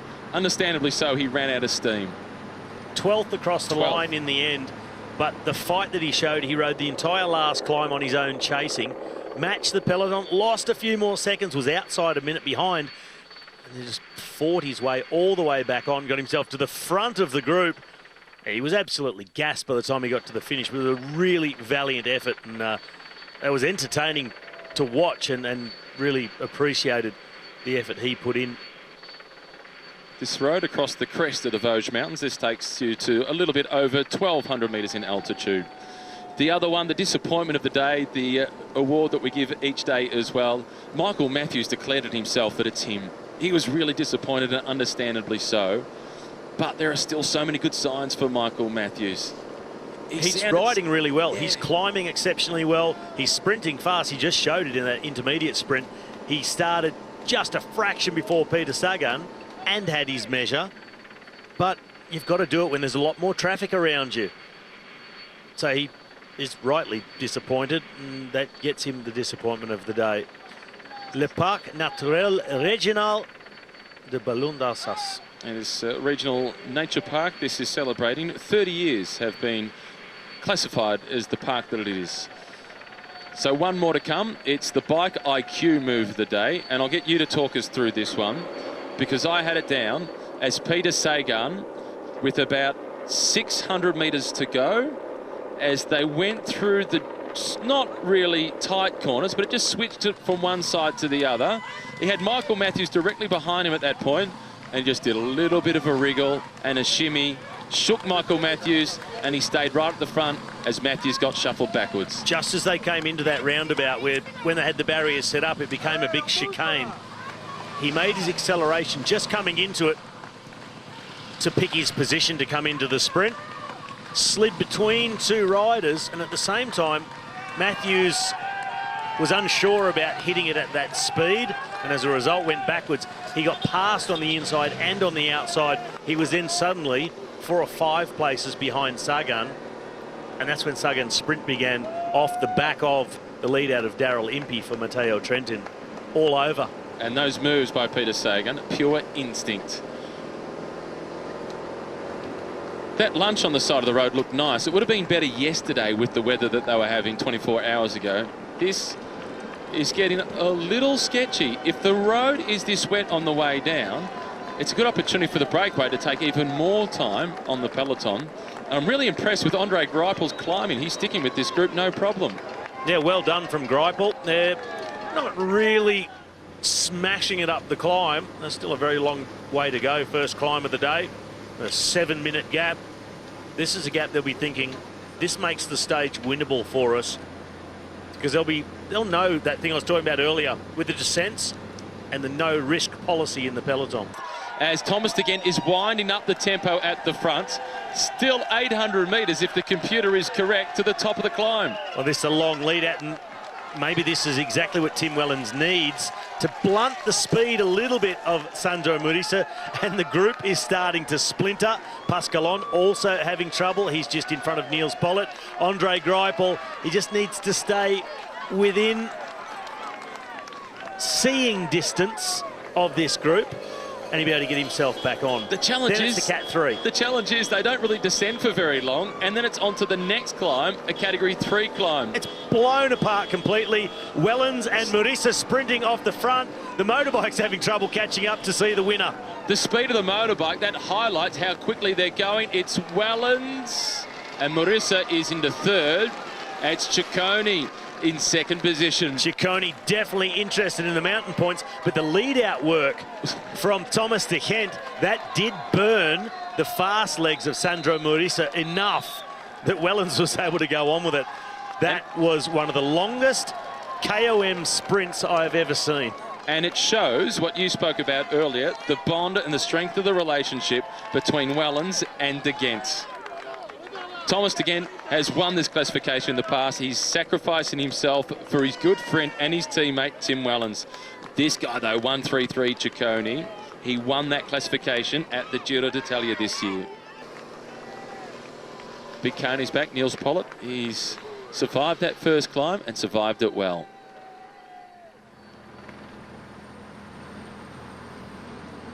Five kilometres to the start of that next climb now for the peloton.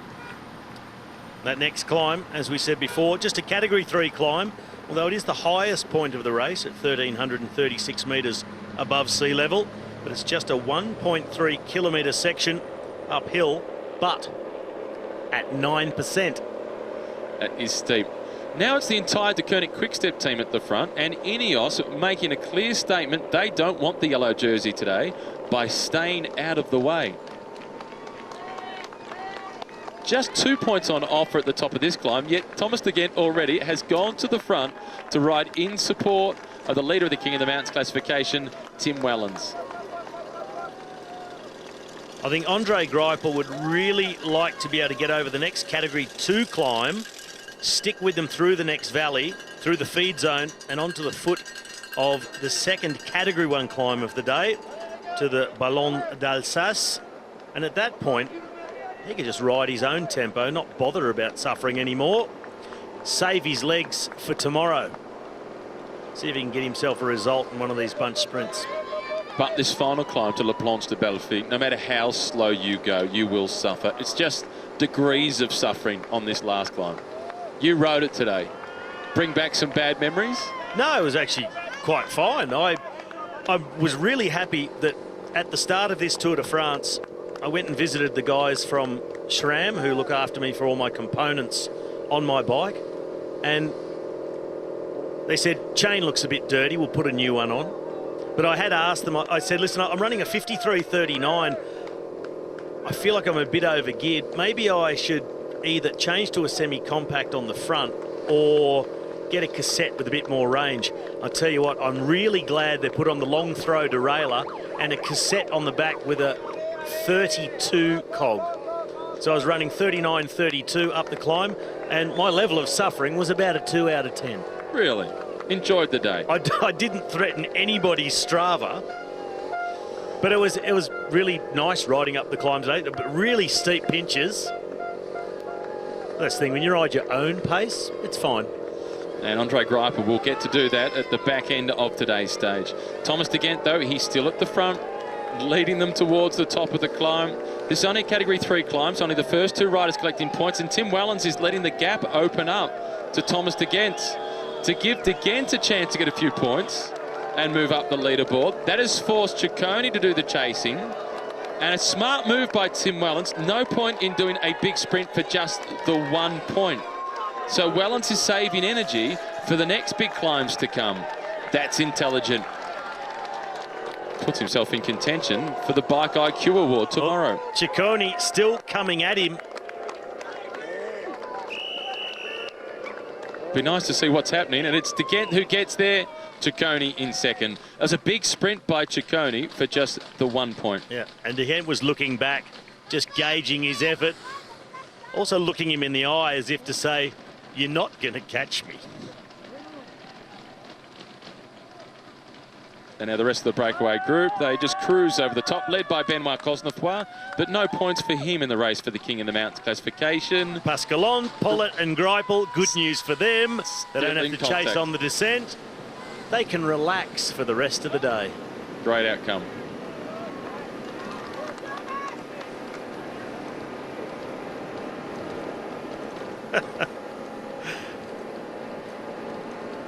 That's a mark of respect from the Italian to Thomas De Gendt. Ciccone as if to say, "Yep, you got us. Well done. Fair play."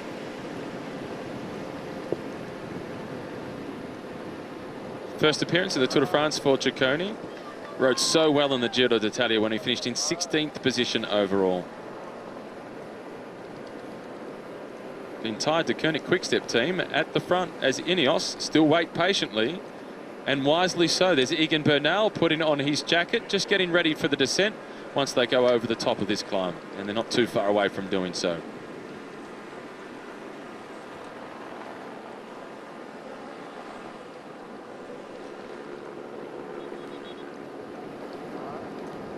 Caught a glimpse of some Riggett Galloway cows across the top. They like my cows. They're a black cow with a speckled white strip down the length of the back. And it always makes our couch peloton happy, particularly those who are lovers of La Vache de Tours. And there's built up quite a following, La Vache de Tours. So too is the hashtag, the couch peloton, or couch peloton. Ciccone and De Gendt. These roads are a little bit slippery. Shouldn't cause too many problems for the breakaway group. Might make a few of the riders a fraction nervous, though, back in the big peloton. Or build some momentum. Recon's always important. And it's on the days where there is a big climb at the end followed by a descent down into the finish line, where the recon can be even more vital. Yeah, you're better off riding the descent 10 times and the climb only twice. Just keep doing it. Get in the car at the bottom, drive back up, descend it again. Still Casper Asgreen in the blue colours at the front for the Koenig Quickstep. Tony Martin there in the black and yellow colours from Jumbo Visma. Not reading the newspaper, Luke Rowe, getting ready for the descent.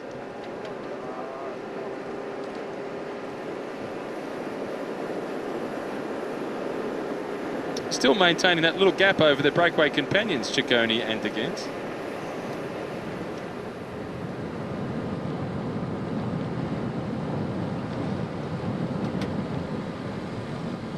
This is at the back of the breakaway group. This is Fabien Grillier from Total Direct Energy.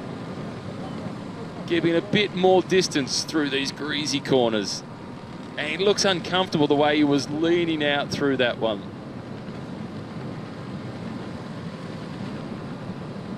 Average speed so far on the stage, 37.3 kilometres per hour.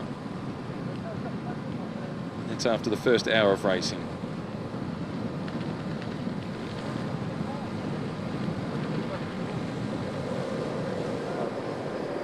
Andre Greipel would really be enjoying having made it into this breakaway across some cobblestones. This is one of the treacherous sections on the descents. It's just a short little sector, but enough to cause a bit of a fright back in the peloton. Must be one of those corners that carries a lot of runoff water. and to stop the tarmac just disintegrating as the water flows through underneath, bursts out of it. The cobblestones, they're a little bit more resilient, hold their form, allow the water to run across. And the riders will be thinking, hang on a minute, are we on the old Gotthard Pass in the Tour de Suisse? Are we in the Flemish Classics? Or are we in the Tour de France? A few people have been asking the question with the gravel sector at the end, does gravel belong in the Tour? This conversation was had a bit last year where there was a gravel section as well. I'm of the view that in a scenario like today, yeah, it does. Yes, and it's only a very short section too. It's about 500 metres long. It's not even steep, the section that it's on. You come under the kilometre to go, they will. There's a little kink to the left where the road kicks up. That's still on sealed road. As it eases off, it turns to dirt/gravel. A bit further along, it's only a gradual gradient back there. There's been a bit of an altercation here for Warren Barguil. He's gone to join the fans unintentionally on the side of the road. He's got his but he'll be up and away. Florian Vachon is his teammate who's alongside him. Be an interesting day for Warren Barguil. He's had a tough couple of seasons ever since he left the Sunweb team. Now he does need the rear wheel change as well. That lady was wearing an Arkea Samsic vest, but I don't think she's an official part of the team. She's holding the wheel. Maybe she was there with bidons. Maybe she is part of the team. She could or well a have been. fervent fan. One or the other. She's been pretty handy for the team. Bidden's now collected. Warren Barguil looks so relaxed. He'll come back just fine. Such a good confidence boost for him to win the French national title just before the tour got underway. Rider from Total Direct Energy also having a mechanical problem. Not happy with the Bahrain Merida team car that had to, well, swerve in and out and nearly touched him. Avoided an accident though. He's just a bit frustrated. He'll be fine. He'll get himself back on. They're not in a big hurry yet in the peloton. He can deal with adversity, Warren Barguil. His first ever stage victory, in fact his second stage victory at a Grand Tour, was at the Volta de España. The first one he'd won with a late attack and he won solo. The second one, it was a mountaintop finish. It was him going head-to-head with Rigoberto Urán. And with around about a kilometre to go, he went to tighten up the buckle on his left shoe and the buckle broke. So he was effectively sprinting with one of the buckles, the top buckle, the most important one, broken on his shoe. Yet he said, okay, well, that's done. I can't do anything about it. And he won the sprint finish in a photo. It was the narrowest of margins. But he put that little challenge behind him really quickly and just got on with the job. We're just going back briefly to this dirt section near the top of the climb within the last kilometre. Yet the gradient is not steep. It does start to get a little bit powdery, but if we get any more drops of rain up here, I'm not quite sure what it'll do to the surface. If it'll soak through it a little bit like sand or start to make it really muddy. But it's a straight section, it's not steep, and with 350 metres to go, they swing left back onto a sealed road. Pretty rough, a bit of that small, really small gravel that they tend to throw on the top of the road once they've put wet tar on it. But it's a sealed road. The hardest part will come with 125 metres to go. The road ramps up to about 24%.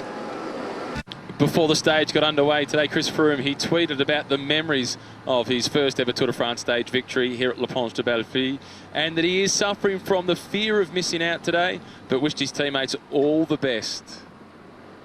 Florian Vachon having a few problems at the back of the race here, keeping up with his teammate that he was sent back to try and support as Warren Barguil is descending back towards making contact with the peloton. Chris Froome was the winner of the stage then. Cadel Evans finished second as the defending champion of the Tour de France. Bradley Wiggins was third in 2012. He eventually went on to win the race overall. There were a lot of time trialling kilometres in that edition of the Tour de France, a prologue and then 2 long individual time trials. And the rider that you saw in those images in the Liquigas colours was Vincenzo Nibali. Look forward to seeing how Vincenzo Nibali goes today. As for the local hero, Thibaut Pinot, on this climb, that year he finished in 15th position. Well, Matt, I've just had the question/comment on Twitter. One of our followers, Carl Warner, in the States. G'day, Carl. Good to have you with us. He says, I'm kind of shocked with the advent of all the advanced high-tech microfabrics, etc., that Team Ineos and all the big teams have. Still weird to see someone using a newspaper under the jersey to fight the chill.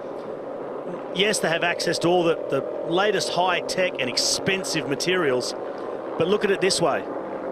A newspaper is really easy to grab from a spectator at the top of the climb, so you don't have to carry a vest. Stick it in the jersey and then throw it away when you get to the bottom of the descent. You can do the same on the next climb. So you don't carry the vest all day. You're not going backwards and forwards to the team car, getting vests, taking vests back. Newspaper has great aero because it's inside the jersey, as we see one of the Total Direct Energy riders just make a save. Anthony Turgey just holding on to it. That's Warren Barguil just in front of him. That might rattle him ever so slightly, the rider from Total Direct Energy. It's a fair question with all the technology that we do see. And on that same topic, when it comes down to food and all the research that's been done into nutrition, the banana is still the go-to. And then late in the stage, for all these high-tech, high-energy, slow-release, fast-release, whatever, so many riders grab for that red can. Soft drink. Last quick but burst of sugar. It is a fair question, and when it is really bad weather, it is jackets and, you know, the really good water repellent materials. When it's like this and a rider's worried, it might just be a little bit chilly. Last moment decision. Oh, there's someone holding out a newspaper. Yes, I'll take it. But it also insulates really, really well, newspaper. And biodegradable when it gets thrown out at the side of the road. Win-win, but fair question, Carl. So thanks for asking. The charge is on Warren Barguil. He's now up behind his team car. Florian Vachon, his teammate that was sent back to support him, is desperately trying to stay with him. Here's the breakaway group, still out at 7.5 minutes. The average speed on the climb, well, it wasn't much at all between the breakaway group and the main peloton. Just 0.3 kilometres per hour faster for Thomas de Gendt, who led the breakaway group over the top.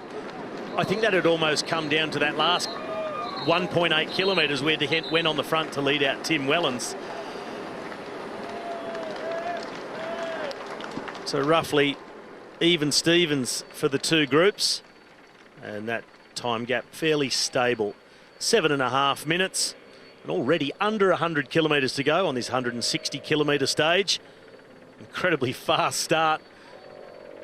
And a real mix of riders trying to get themselves in the break. Those looking to survive the day, like Pollitt, like Greipel.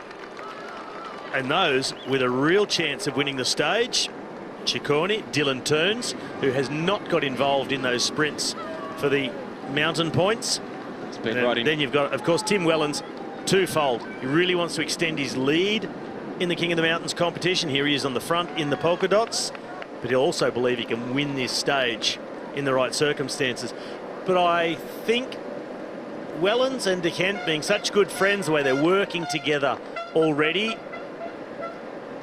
I think plan A is Thomas De Gendt on the attack. Well, so far, Dylan Teuns, who you mentioned just a moment ago, he's been riding really smartly. And at the moment from that breakaway group, it's Giulio Ciccone, the young Italian, who is the virtual race leader by almost 6 minutes.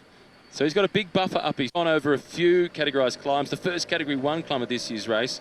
But that really is just the beginning of the stage. The tough stuff is still to come. Well, Matt, as you said earlier, Team Ineos, they will not want the yellow jersey. They will not want the responsibility of defending the yellow jersey. They'd rather just keep doing their thing like they are, riding in the wheels, but right at the front of the peloton every single day. They'd much rather see it go to another team. They'd be happy to see it go to Team Trek. But Julian Alaphilippe and De Koning Quickstep, they desperately want to keep that yellow jersey. So when they ride hard enough to bring Ciccone back close enough that he's not in front on the road anymore of Julian Alaphilippe, Ineos won't have a choice, I don't think, about whether they have yellow or not. They will need to race to win. And from one comes the other. you certainly won't see them riding all day long tomorrow on the flat stage to defend yellow. They'll say, yeah, maybe we have yellow, sprint day, you guys do it. Or we'll just let a break go away, have someone completely different in the yellow jersey. Up to you. And at the moment, it's still Casper Asgreen on the front, followed by Max Richesi.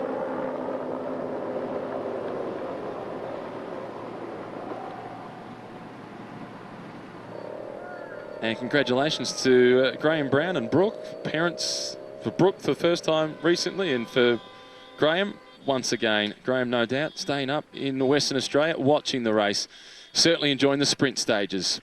Warren Barguil is almost back in contact with the rear of the peloton, but his teammate, Florian Vachon, who dropped back to try and support him, has still got a bit of work to do. He's just gotten lost in the convoy and couldn't keep up with Warren Barguil on the way down. Looking backwards now out of this group, whether he's looking for the team car. They're in quite a long line going up here on the slopes of the Category 2 climb, 10% gradient. Well, he's a sprinter by nature, formerly riding with the Bardiani team. He's had 4 wins this season, and he's been top 10 on one of the sprint stages here.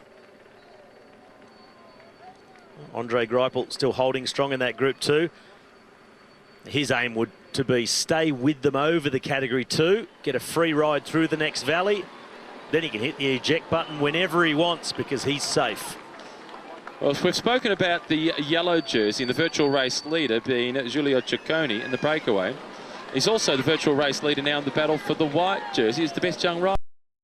The best young rider, you need to have been born before, or after the 1st of January 1994. So 24 years of age or younger as of the 1st of January.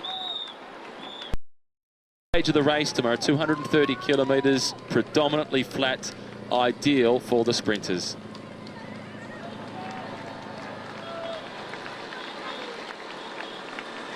.2 kilometres to the start of the climb for the breakaway group of 14. For the peloton to get to the base of it. Well, you'd be hoping for the break that they're on it because they were riding on a 10% section just before. It'd be horrible to know. No, gradient piece of road. They are onto it. In fact, I've got that completely wrong. They're 3.1 kilometres from the top of the climb. Yeah, it's those numbers all about the leading group. Pascal bit of noise coming out of his bike. Broken spoke. Major mechanical problem. New rear wheel required. Serge Piles in the orange colours. He's been very quiet at the back of the group. That's intelligent, keeping the legs as fresh as possible. He's finished as high as 19th overall in the Tour. That was 2 years ago. He's been a stage winner at the Giro d'Italia. He got his stage win at the Giro d'Italia, unfortunately, because the rider that went across the finish line in first place was disqualified for doping. So he didn't get the privilege of standing on the podium. So I hope for Serge's sake, he gets that privilege at some point in his career to rightly stand on the podium having won a stage. Had a close call here in the Tour de France on the Mont Ventoux when he was beaten by Thomas Thichent. That's when the race was shortened because of the 130 km/h winds blowing at the top of the Mont Ventoux. It blew all the barriers away. It was not possible to put a finish structure up there. And there was a cyclist sportive event, and people who chose to ignore the organisers saying it's not safe to go to the top went up there anyway. There were people getting blown off the edge of the road and their bikes turning into kites they were holding by the handlebars, and they were flying above their heads. We even saw a caravan get blown off the edge of the road up there as well. Hopefully we'll be spared from those conditions in this year's Tour. It was the right decision. Wellens and Ciccone at the back having a conversation, twiddling away doing it easy, as just in front of them, the big German sprinter Andre Greipel looked as if he was doing a strength endurance effort and under some significant sufferance. Well, Greipel again setting the tempo. Wellens is waiting. Murase just behind him. So Wellens had the recovery on the last climb. Not many points on offer, but significant points here on the Category 2. And he thinks, well, what worked on the first climb, the Category 1, let's just do that again. Thomas Thichent says, I'm up for that. If it involves riding hard, count me in. Ciccone is in 4th spot at the moment. Waiting. But for how long? He spent a fair bit of energy for just 1 point on the previous climb. When it comes to sprint speed, I would back Thomas de Gendt as the fastest out of all these guys. So if he's there to lead out Tim Wellens, that's a good sign. Tim Wellens, however, he's just ridden past his teammate and thinks, I got it covered, I'm all right. And I wonder if de Gendt is going to try and slip in, as Burhan is now making the big bid. The Eritrean national champion has gone from a long way out. Caught the late attention of Tim Wellens. He responds to Burhan. Natnir Burhan, smart, collecting the points. 5 points for the Eritrean. Tim Wellens, really? You saw the look, the flick sideways of the head to say, like, what are you doing? Well, the prizes are there for those who want to collect them. And Tim Wellens was not paying attention. He did not look over his shoulder once. And Burhan collected points on the first climb, so he now moves himself up into equal third place in that classification. Good riding. And in fact, as Thomas de Gendt was dropping back along the group, he should have been looking at the others and then giving a yell to Wellens to let him know. There was enough time for when Burhan started to just give the yell, go now. And Wellens could have had it covered. So, own fault. Well, I've ridden that section this morning, Matt, and it's really quite smooth. It's not really gravel, it's more just dirt. It's been well compacted. On board in the peloton, there's the birthday boy to the left, Caleb Ewan, riding the Ridley bike for Soudal Lotto. He's had a good day out, Caleb Ewan. You were on board with Frederic Backer from the Wanty Group Goubert team. This is a day that, rightly so, and Caleb put on the public record, he was a little anxious before the stage got underway. He'll be very much looking forward to tomorrow's stage, and he'll already be thinking about that. He will be. The peloton only on the valley before the climb at the moment, and they are just about to come past this lake. Le Lac de Souin. So it looked like Caleb Ewan really positioning himself quite near, this is actually Le Lac Alfeld. So we've done Lac Souin. So a few lakes up this valley. And this retaining wall was put in place to create the dam as well back in 1884. That's when they started the construction of it. It was finished in 1887. The maximum depth within there is 22 metres.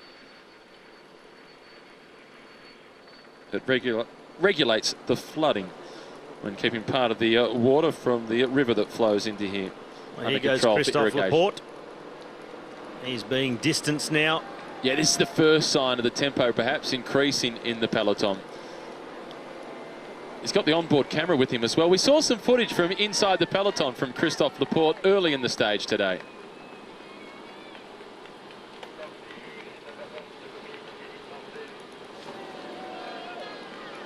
Another one of the riders that already will be thinking about tomorrow. Surely the team will send somebody back to support him. Former Belgium time trial and road race champion Yves Lampaert at the front. Followed then by Dylan van Baarle. Third in line is Gianni Moscon. Well, now that the climbing is really starting for the peloton here on the Ballon d'Alsace. Hang on, look who's coming back with a grimace. Casper Asgreen. Now that the climbing is really starting here in 10% gradient, I expect to see a lot of riders sliding out the back of the peloton now.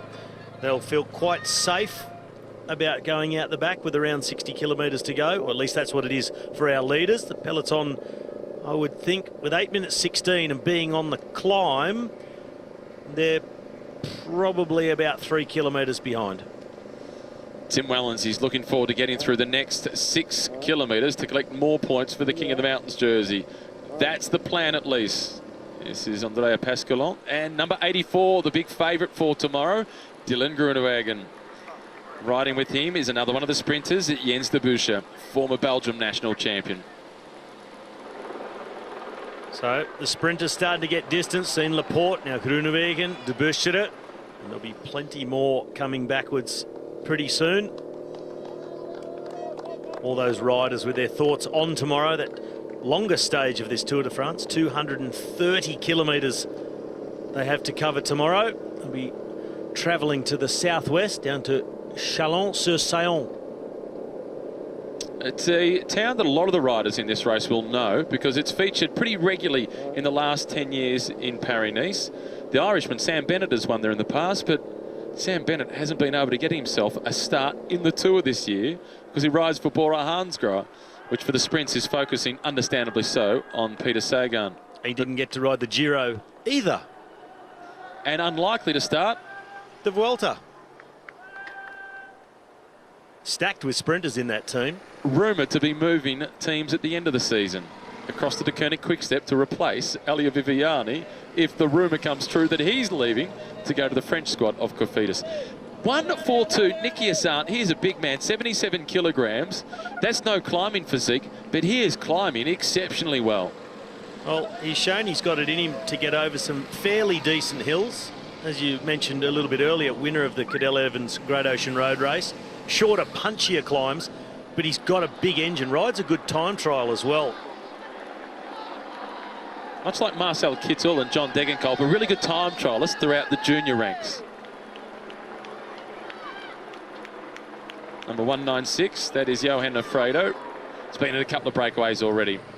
Mikkel Mørkøv is at the back, the Danish national champion.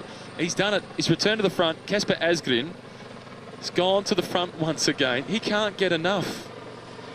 This is a flattish approach to the finish. Wellens wisely is waiting. De Gendt setting the sort of tempo that prevents anybody catching them from surprise. Now he gets going. Wellens on the front, chasing 5 points. He'll get them surely. Ciccone, though, is challenging. Here comes Ciccone, almost. It is just Wellens. Just. He was really tempting fate then. Staying in the saddle, just riding as if he sort of didn't care. Trying to save energy. He wants to do the minimum. Almost really cost himself there. Looking down to just look for the wheels, but he just doesn't look across over his shoulders. Just now, he says, I'll just do a couple more pedals out of the seat. And then almost up on the other side. I think it would have been Ciccone. Still Ciccone second. I think so. Still comfortable enough. This is a change. This is a big change. This is now Carlos Verona at the front for Movistar. They want to make the race a little bit harder. But this is the sort of strategy they've been using for 5 years without getting the desired result of winning the race overall. Well, I think if it's going to go their way, it should have started earlier for one. I think in current form and current race weight, this climb suits Alejandro Valverde. But what are they racing? At this current age, I'm not sure, though. What are they trying to achieve? What's the objective of this? You would think just race for the stage win, and someone's put their hand up and said, I'm feeling good. I think I can make the difference today. Whether it's for the stage win or just, rather put time into major rivals. Been made now by this man, Julien Bernard from Trek Segafredo. His teammate Ciccone is still the virtual race leader, still a contender for the stage victory. 1:08 Simon Yates. He can't spend the whole tour at the back. At some point he needs to move to the front to support twin brother Adam. Well, after they get over the top of this next climb, they've got about 5 kilometres of downhill and then around 9 kilometres in the valley, bringing them to the foot of the Category 2 climb, the second last one of the day. So as you said, Bernard will be crucial. Here comes the lead out, is it? No, same as before from Thomas De Gendt. Go and grab the points. Let Tim Wellens save his legs. On the Category 3 climbs, it's De Gendt who soaks them up. Wellens doesn't waste any energy. He's been chasing them on the big ones, the Cat 1s, the Cat 2s. Speaking of big, here's big Niels Pollitt trying to survive. He'll get over this. He'll be back in contact on the way down the other side. Don't be surprised if this is an attack. Exactly. So he's lulled them into, I'm just going to get the points like I did before. No reaction. He's gone. Be very careful when Thomas De Gendt gets 80 metres on you. Never underestimated De Gendt. This is the plateau at the top of the climb. Plateau de Milletan. All the small lakes dotted up here across the landscape. 1000. The plateau of the 1,000 lakes or 1,000 ponds. front of the race. That is the move in a bid for a stage victory for Thomas de Gendt. And you could see he took the quick check across the shoulder, and he went even quicker once he went through that King of the Mountains finish line.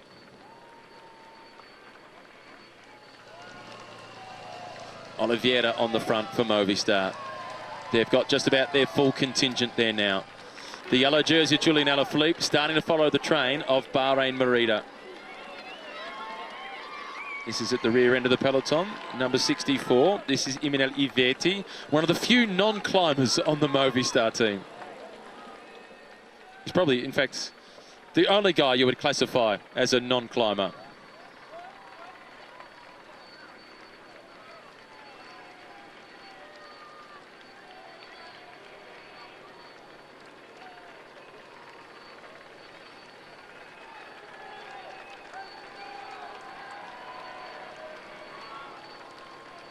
A nice display by the local dairy farmers. A little bit of Tour de France field art. We are agriculture. And they're very happy farmers, with the visit. Dairy farmers in this region. Look at the gap. We can't see them. Tim Wellens will have done the shutdown at the front of that breakaway group. This is a dangerous move for the rest of the breakaway. Thomas de Gendt is nigh on impossible to catch. Well, we did say earlier on the climbs, the points for Tim Wellens. Fully expect later on Thomas de Gendt to go on the attack. It's not rocket science to call it. He's done it so many times. I really love the way they've constructed it, setting the scene early on the Category 3 climbs, and they've all fallen for it. They're going to find it extremely hard to pull him back. He's got a bit of time to build up a decent lead, so anyone who can attack out of that group on the Category 2 get across to him, he should also be able to hang on to them.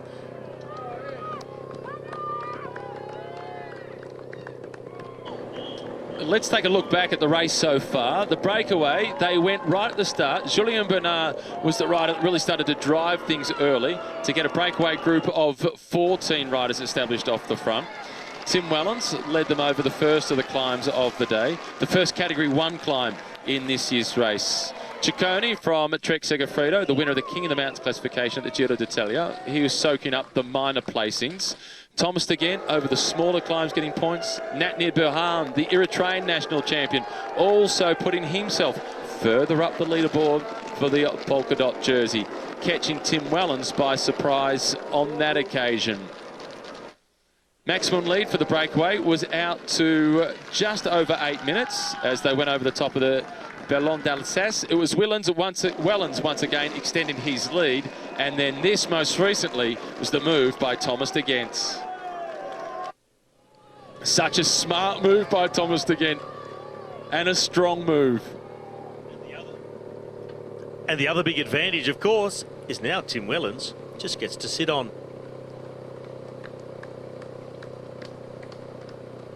Julian Alaphilippe, the maillot jaune, swings out, grabs a bidon. It's just such good teamwork from Soudal Lotto, the way they set that up with the earlier climb and lulling the rest into a false sense of security. Well, that peloton a lot smaller now, the gap 5.5 minutes. So it looks like it was a rather large group that were riding their way back on, now being dropped again. On the opening stage at the Volta Catalunya this year, Thomas de Gendt was in a breakaway. He had one breakaway companion that just wasn't going quick enough for him. So he attacked, went solo with 80 kilometres to go. And he managed to win the stage convincingly, coming in at 2 minutes and 38 seconds ahead of next best, which was Maximilian Schachmann. He then held the leader's jersey for 2 more days.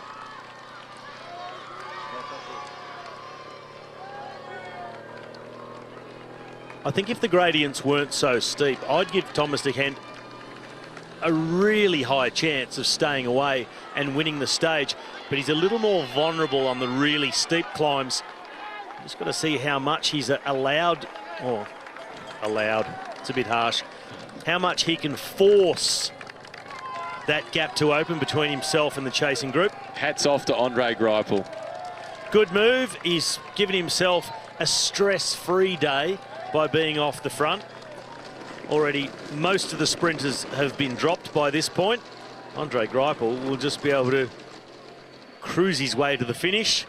Although really there's no cruise up La Planche de Belleville, it's so steep. But there'll be certainly no stress about the time limit. And Peter Sagan, the green jersey, still in contact at the back of the group.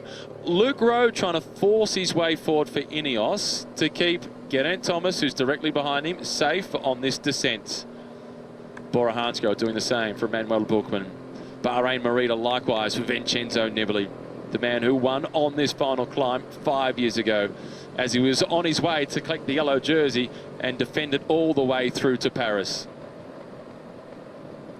167, 170 metres, the gap between Thomas De Gendt and his nearest pursuers, the men left over in that breakaway. The peloton 6 kilometres behind. Here he is, Thomas De Gendt. We've seen it so often. 14 victories throughout his career, most of them solo. 14 seconds, and this is what I want to see. How smoothly are they? He was just dropped, managed to get himself back on. I don't see him doing any more work on the front of the group. He'll be dropped when they get to the next climb. Tim Wellens sitting in third last position, enjoying a free ride. The rider at the front that's really trying to drive it and get the others working is Dylan Toynes, another Belgian, number 47, a Flandrian. He has the utmost respect for Thomas De Gendt. He knows the risk. He would have watched a lot of the races on TV that Thomas De Gendt has won in exactly this situation. He knows what's needed. Chase straight away. But I think the best thing you can do with Thomas De Gendt is don't let him get away in the first place. Go immediately. This is at the back with a hand sling from Luis Leon Sanchez. That's part of the etiquette. Felt like he was getting in Reichenbach's way, losing contact. Here, through you go. Just a little bit of a slingshot. Yeah. If you've been the one that's let the gap open, you either close it yourself or do that. Really concentrated just on getting the points on the top of this Category 2 climb, which comes in 600 metres.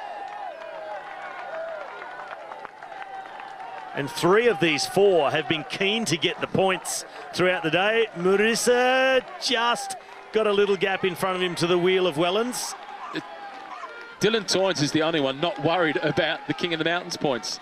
This is at the back of the peloton. And 34, Matthias Frank from AG2R Le Mondial. On steep slopes like these, Dylan Toynes doesn't care how much he's on the front. It's not a case of slipstreaming, doing more than the others. They have to match his pace. And if there's one he's comfortable with, all the better. I know who isn't the team leader for Movistar. It's the world champion, Alejandro Valverde. He is on the front very early. We'll expect to see this peloton, what's left of it, get a lot smaller still now that Alejandro Valverde has gone to the front. Kruijswijk in the left, in the yellow and black, also out of the saddle. Back to our leaders. 400 metres to the top of the penultimate climb. It eases off. They're over the steepest section. It's then just 3% the run to the top of this climb. And Toynes, the rider setting the tempo, he's not worried about points for that polka dot jersey. He wants the stage victory. Ciccone, 133's been chasing them.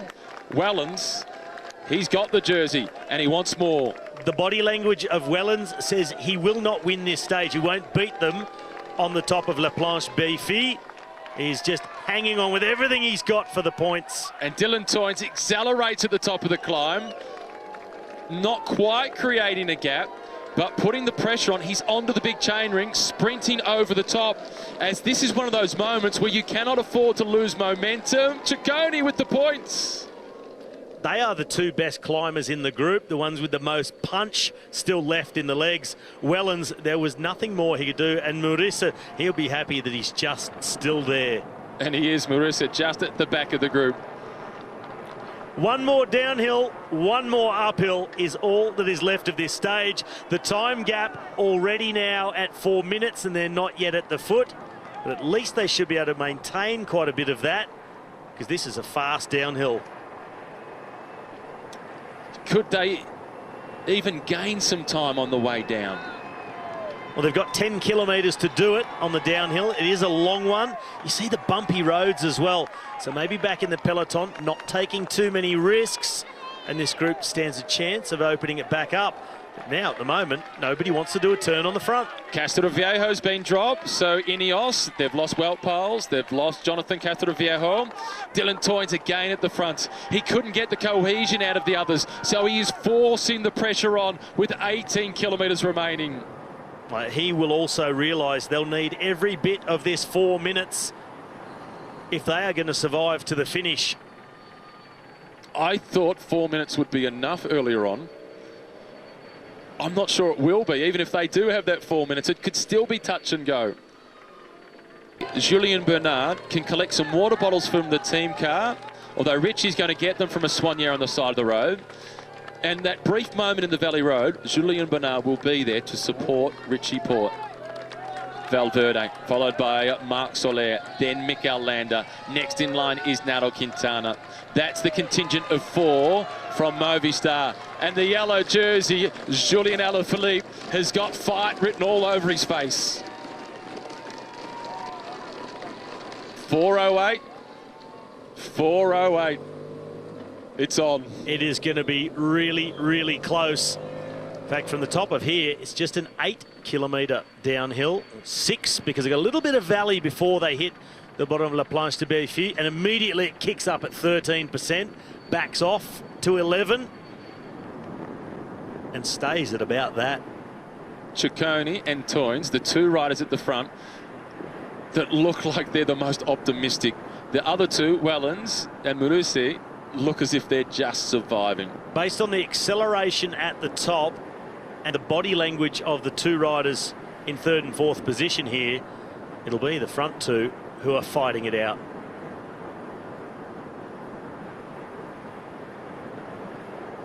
Wellens taking a wider look at the corner. The hand signal to call his compatriot forward. 3 Belgians in the front, all from the Flemish-speaking part of the country. It's still those 2, it's Toynes and Ciccone, that are doing the work. Even though it's downhill, they're the ones that have really got that spring in their step.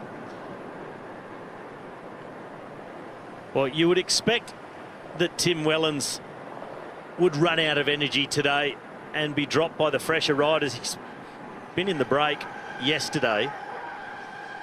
He has spent more kilometres off the front in breakaways than any other rider in the race. More than 400 kilometres already. So it's already an incredible effort to last this long and take points throughout the day. So I think it's pretty much been mission accomplished by Tim Wellens today, but I don't believe in his chances for the stage win. Marc Soler now at the front for Movistar. Niels Pollard out of contract at the end of the season, currently riding for a team that is in doubt as to whether it will continue. Even though team management say they're going through the process of registering for 2020, either way, Niels Pollard will not be without a job. He will be in high demand.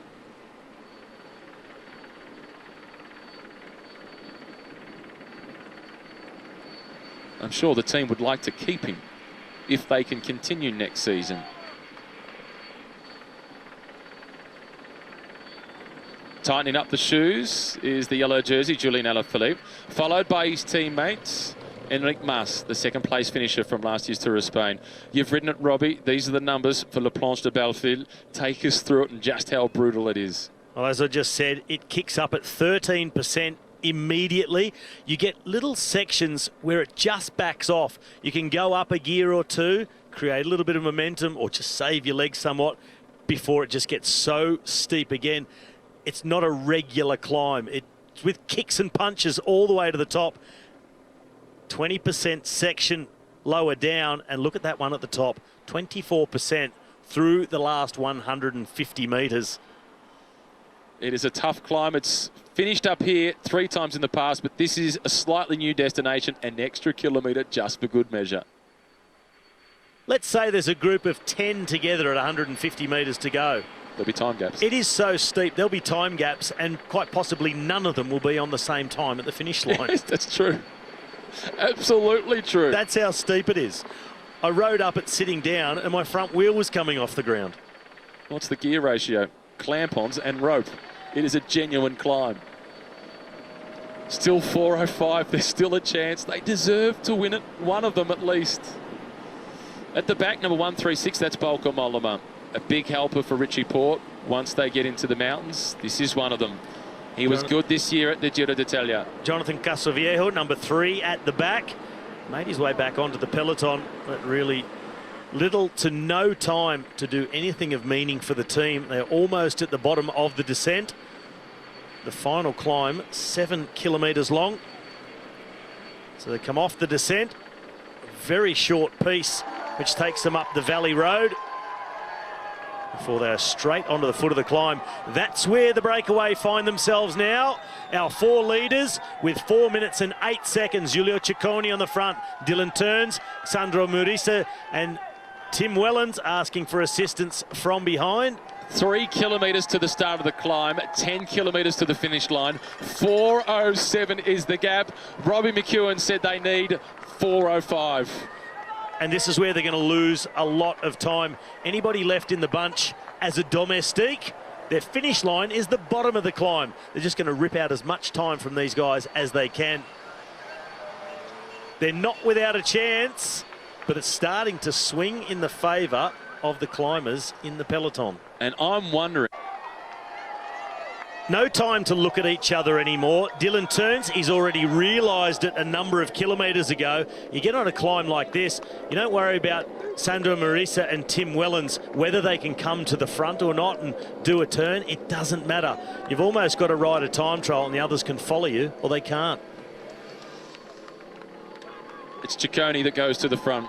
Still the virtual race leader, but he's not thinking about yellow now. He just has to focus on that 4:05 gap to try and hold on to at least 1 second of those 4 minutes and 5 to get the stage victory. Pulls across, flicks the elbow. Teuns goes straight through. Wellens across to the wheel of Ciccone. He said, you'll get nothing more from us. We've given all we can. Ciccone switches sides of the road. Not making the acceleration just yet, but I think it will be a matter of time before Murisa and Wellens hit a brick wall. Murisa is the rider with the bright yellow helmet on. Wellens is in second position wearing the polka dot jersey.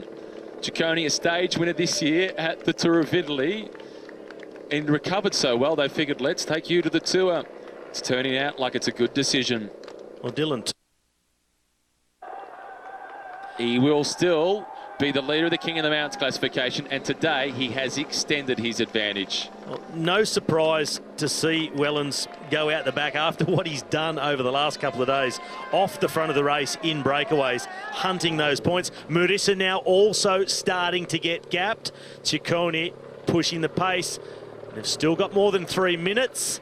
Not quite halfway up the climb yet. We're down to 2. Another green bottle falls. It's Ciccone and Teuns. They showed on the previous climb that they were the 2 strongest. Ciccone swings across. He wants some work out of Teuns on the front. Might be the chance for Murisa just to come back into the wheels, but the writing is on the wall. Tempo's picked up here. This is Patrick Conrad at the back. Mikhail Kwiatkowski of Ineos has gone to the front. Warren Barguil, French champion, here at the back as well. Some 30-odd riders left in this front group. Kwiatkowski, Bernal, Geraint Thomas. And Jakob Fuglsang in the Astana colours with the arm still bandaged up. Still looks comfortable. The gap's getting bigger now. Back to Murisa and Tim Wellens. It's a race in 2. The gap now under 3 minutes with 4 kilometres to go. Ciccone looks the more natural climber than Teuns. And he showed he's got some real zip over the top of that last climb. He just nipped over the top of Teuns to take maximum points. Between these two, I have the young Italian in the white colours as the slight favourite. I'm with you. 4 kilometres remaining. And the previous 3 times up here, twice it's been an Italian who's been the winner. Teuns Valverde is on the front once again. Well, Teuns is just looking like he's labouring just a tiny bit more than Ciccone. And Alejandro Valverde off from the front, back into the group, catch his breath. Oh, let's go again. It's like doing intervals. Yeah, not the complete commitment from Movistar. And Mikhail Kwiatkowski says, welcome to the world of being a super domestique. Valverde having a laugh. Number 82 in the yellow colours, George Bennett. In front of him, Guillaume Martin. the Frenchman Martin. Yates is still here. Dan Martin is. So too is Bettiol is still in the group. for Education First, along with Rigoberto Uran. And Michael Woods, did you spot Michael Woods? I didn't see Woods. I saw Kreuziger was still there for Yep. Dimension Data as well. Lutsenko, the Kazakh national champion. So a teammate for Jakob Fuglsang. Thibaut That's Pinot, Woods. number 51. Number 98, Woods is there. Right next to Uran. It wasn't Bettiol, it was Woods, my mistake. Vincenzo Nibali in the red. Just a spectator at the moment, sitting behind Enric Mas in the blue of De Koning Quickstep. He is in the wheel of Julien Alaphilippe. Little signal with the elbows. I'm about to stand up. Don't get caught out by my back wheel. A super Against your fight, front. super fight by Julien Alaphilippe. He's won. Now free to fly. How good is he? This is part of the 1-2 from Movistar. Quintana waits back in the peloton. Pauls with the flick of the elbow. Warren Barguil, well, he's not blasting past them, a la Mikel Landa. Right, well, they are all going back to the peloton. They're riding back to those wheels. The men who have been in the break all day, Burhan and Poles. They get dropped by Warren Barguil, but he is watching Mikel Landa ride into the distance, and he still has around 2 minutes 25, 2 minutes 20 behind our 2 leaders. Thibaut Pinot has moved around the outside. Here are the 2 leaders. Ciccone in the white and red. Number 47, that is Toynes. And cat and mouse has started. It's a dangerous game. This climb is so steep. If you want to fight it out amongst the 2 of you, you've got to make sure that you give yourself enough room to move. When the attacks start coming out of what's left of this elite group at the front of the race, they will come very, very quickly. Oh, Mikel Landa for the Movistar team. He's opened up a 20-second gap on the yellow jersey group of Julien Alaphilippe. He starts the day at 1 minute and 30 seconds behind. 23 seconds for Landa. This is the hard part, to settle into the rhythm, because Ineos, they're still waiting. It's Mikhail Kwiatkowski who's at the front. David Gaudu is coming forward for Groupama FDJ. Not content with the tempo of Kwiatkowski. It's in second position, Thibaut Pinot. Well, can this be preparing an attack of Pinot, the man who knows this climb so well? He's the local of this stage. He rode the climb 10 times in the spring in reconnaissance. He knows exactly when he has to go. Can his legs back it up? He was second here in 2014 behind Vincenzo Nibali. Richie Porte, Dan Martin, there on the left, followed then by Romain Bardet. Our 2 leaders are almost through the worst of it. About 700, 650 metres. They get a flatter section, under a kilometre to go. And the dirt section of this climb is not steep. It's just that last couple of 100 metres, and the last 150, you almost need a ladder. And the yellow jersey of Julien Alaphilippe is on to defend and stay at the top of the overall standings. But they've got some work to do to close down these guys. They will dispute the stage victory. And Ciccone, he could start to dare to calculate for yellow. They've had one little flat section. They took that right-hand turn, a really steep kick up, which used to be the final part of this stage. They get over the top of that steep part, and it was the finish line. Now they go up and over the top, little flat section to get their breath back, and kick up and onto the dirt section. Fabio Aru, the winner here in 2017, he's been distanced. Ciccone is still on take yellow. To the tune of 55 seconds, Warren Barguil paying the price for the earlier attack. The flamboyant Frenchman hasn't got the form of 2017, nor has Fabio Aru. This is David Gaudu. Toynes.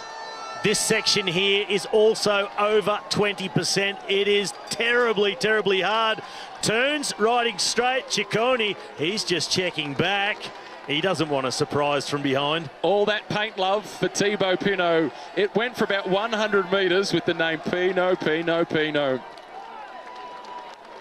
This is the old finish line, but they keep going. 2 kilometres for Mikel Landa. Ciccone seems less concerned with getting yellow, and it's all about the stage win. David Gaudu at the front, the young Frenchman, followed by Thibaut Pinot. This is a fantastic turn of pace by the young Gaudu for Thibaut Pinot. And the yellow jersey, what a ride. He's grown an extra leg today. Past the old finish line. This is through the commentary position. Toynes and Ciccone. Ciccone lining him up to attack on the steep section to the gravel. Ciccone in second. He's been enormous. Yellow jersey, he needs 1 minute and 35 seconds. Alaphilippe, the yellow jersey, is attacking on his own, and he will still be in yellow. Not only will he be in yellow, his advantage will be bigger. He's on his way to take a time bonus for third. So Alaphilippe has not only survived the climb, he's kicked away on the dirt section, looks behind, sees the gap. He still has to catch this man if he wants the time bonus. It's still going to be close, and it takes so long to do that last stretch, that last straight at 24%. Sandro Maurice deserves third. And Geraint Thomas, the defending champion, is emerging as one of the men to beat. He wears number 1 for good reason. Third on the stage for Sandro. And here comes Geraint Thomas. The yellow jersey will stay with Julian Alaphilippe. The brutal final 100 metres as Geraint Thomas has emerged. It's going to be close. Geraint Thomas, the defending champion for the Tour de France, is here, and he's chasing yellow for Paris, but it's Alaphilippe who stays there at the top of the general classification. Not yet, he doesn't. No, he doesn't. Not yet, he doesn't. He hasn't made it. Ciccone will get there. He hasn't made it. Alaphilippe loses yellow. It's Ciccone who is the new leader. By Almost. 2 seconds. No Almost. more. He Time needed bonus. 1:43. He got a time bonus. He's ridden him out of it by about 8 seconds. At 100 metres to go, it looked certain that Alaphilippe was going to make it. The beauty of sport, it is unpredictable. It was so tough, that final 100 metres. Ciccone is the new race leader. Here comes Steven Kruijswijk, along with Bauke Mollema. There's Vincenzo Nibali in red. He's really cracked. Enric Mas in blue for Quick Step. Alaphilippe had 30 seconds to cover the final 100 metres.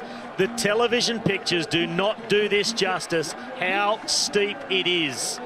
There's Vincenzo Nibali. Next is David Gaudu. Guillaume Martin with the yellow helmet. Fabio Aru. The French hope, Romain Bardet. It's a disappointing day. He will now be hunting stage victories. Well, already on the first appointment, and he hardly reaches the finish line, drops his chain. But he's just gotten far enough. Incredible. Lutsenko, with Valverde and Wellens. Fantastic ride by Tim Wellens. He will maintain that polka dot jersey. Dylan Teuns just overpowered, strangled Giulio Ciccone, and I'm also really happy for him that he's managed to get yellow as some sort of consolation, because they both rode with such heart. It's the perfect outcome. They both get an enormous prize, but how brave is Julian Alaphilippe? Dylan Teuns, Dylan, you've done it. He's always so composed, Dylan Teuns.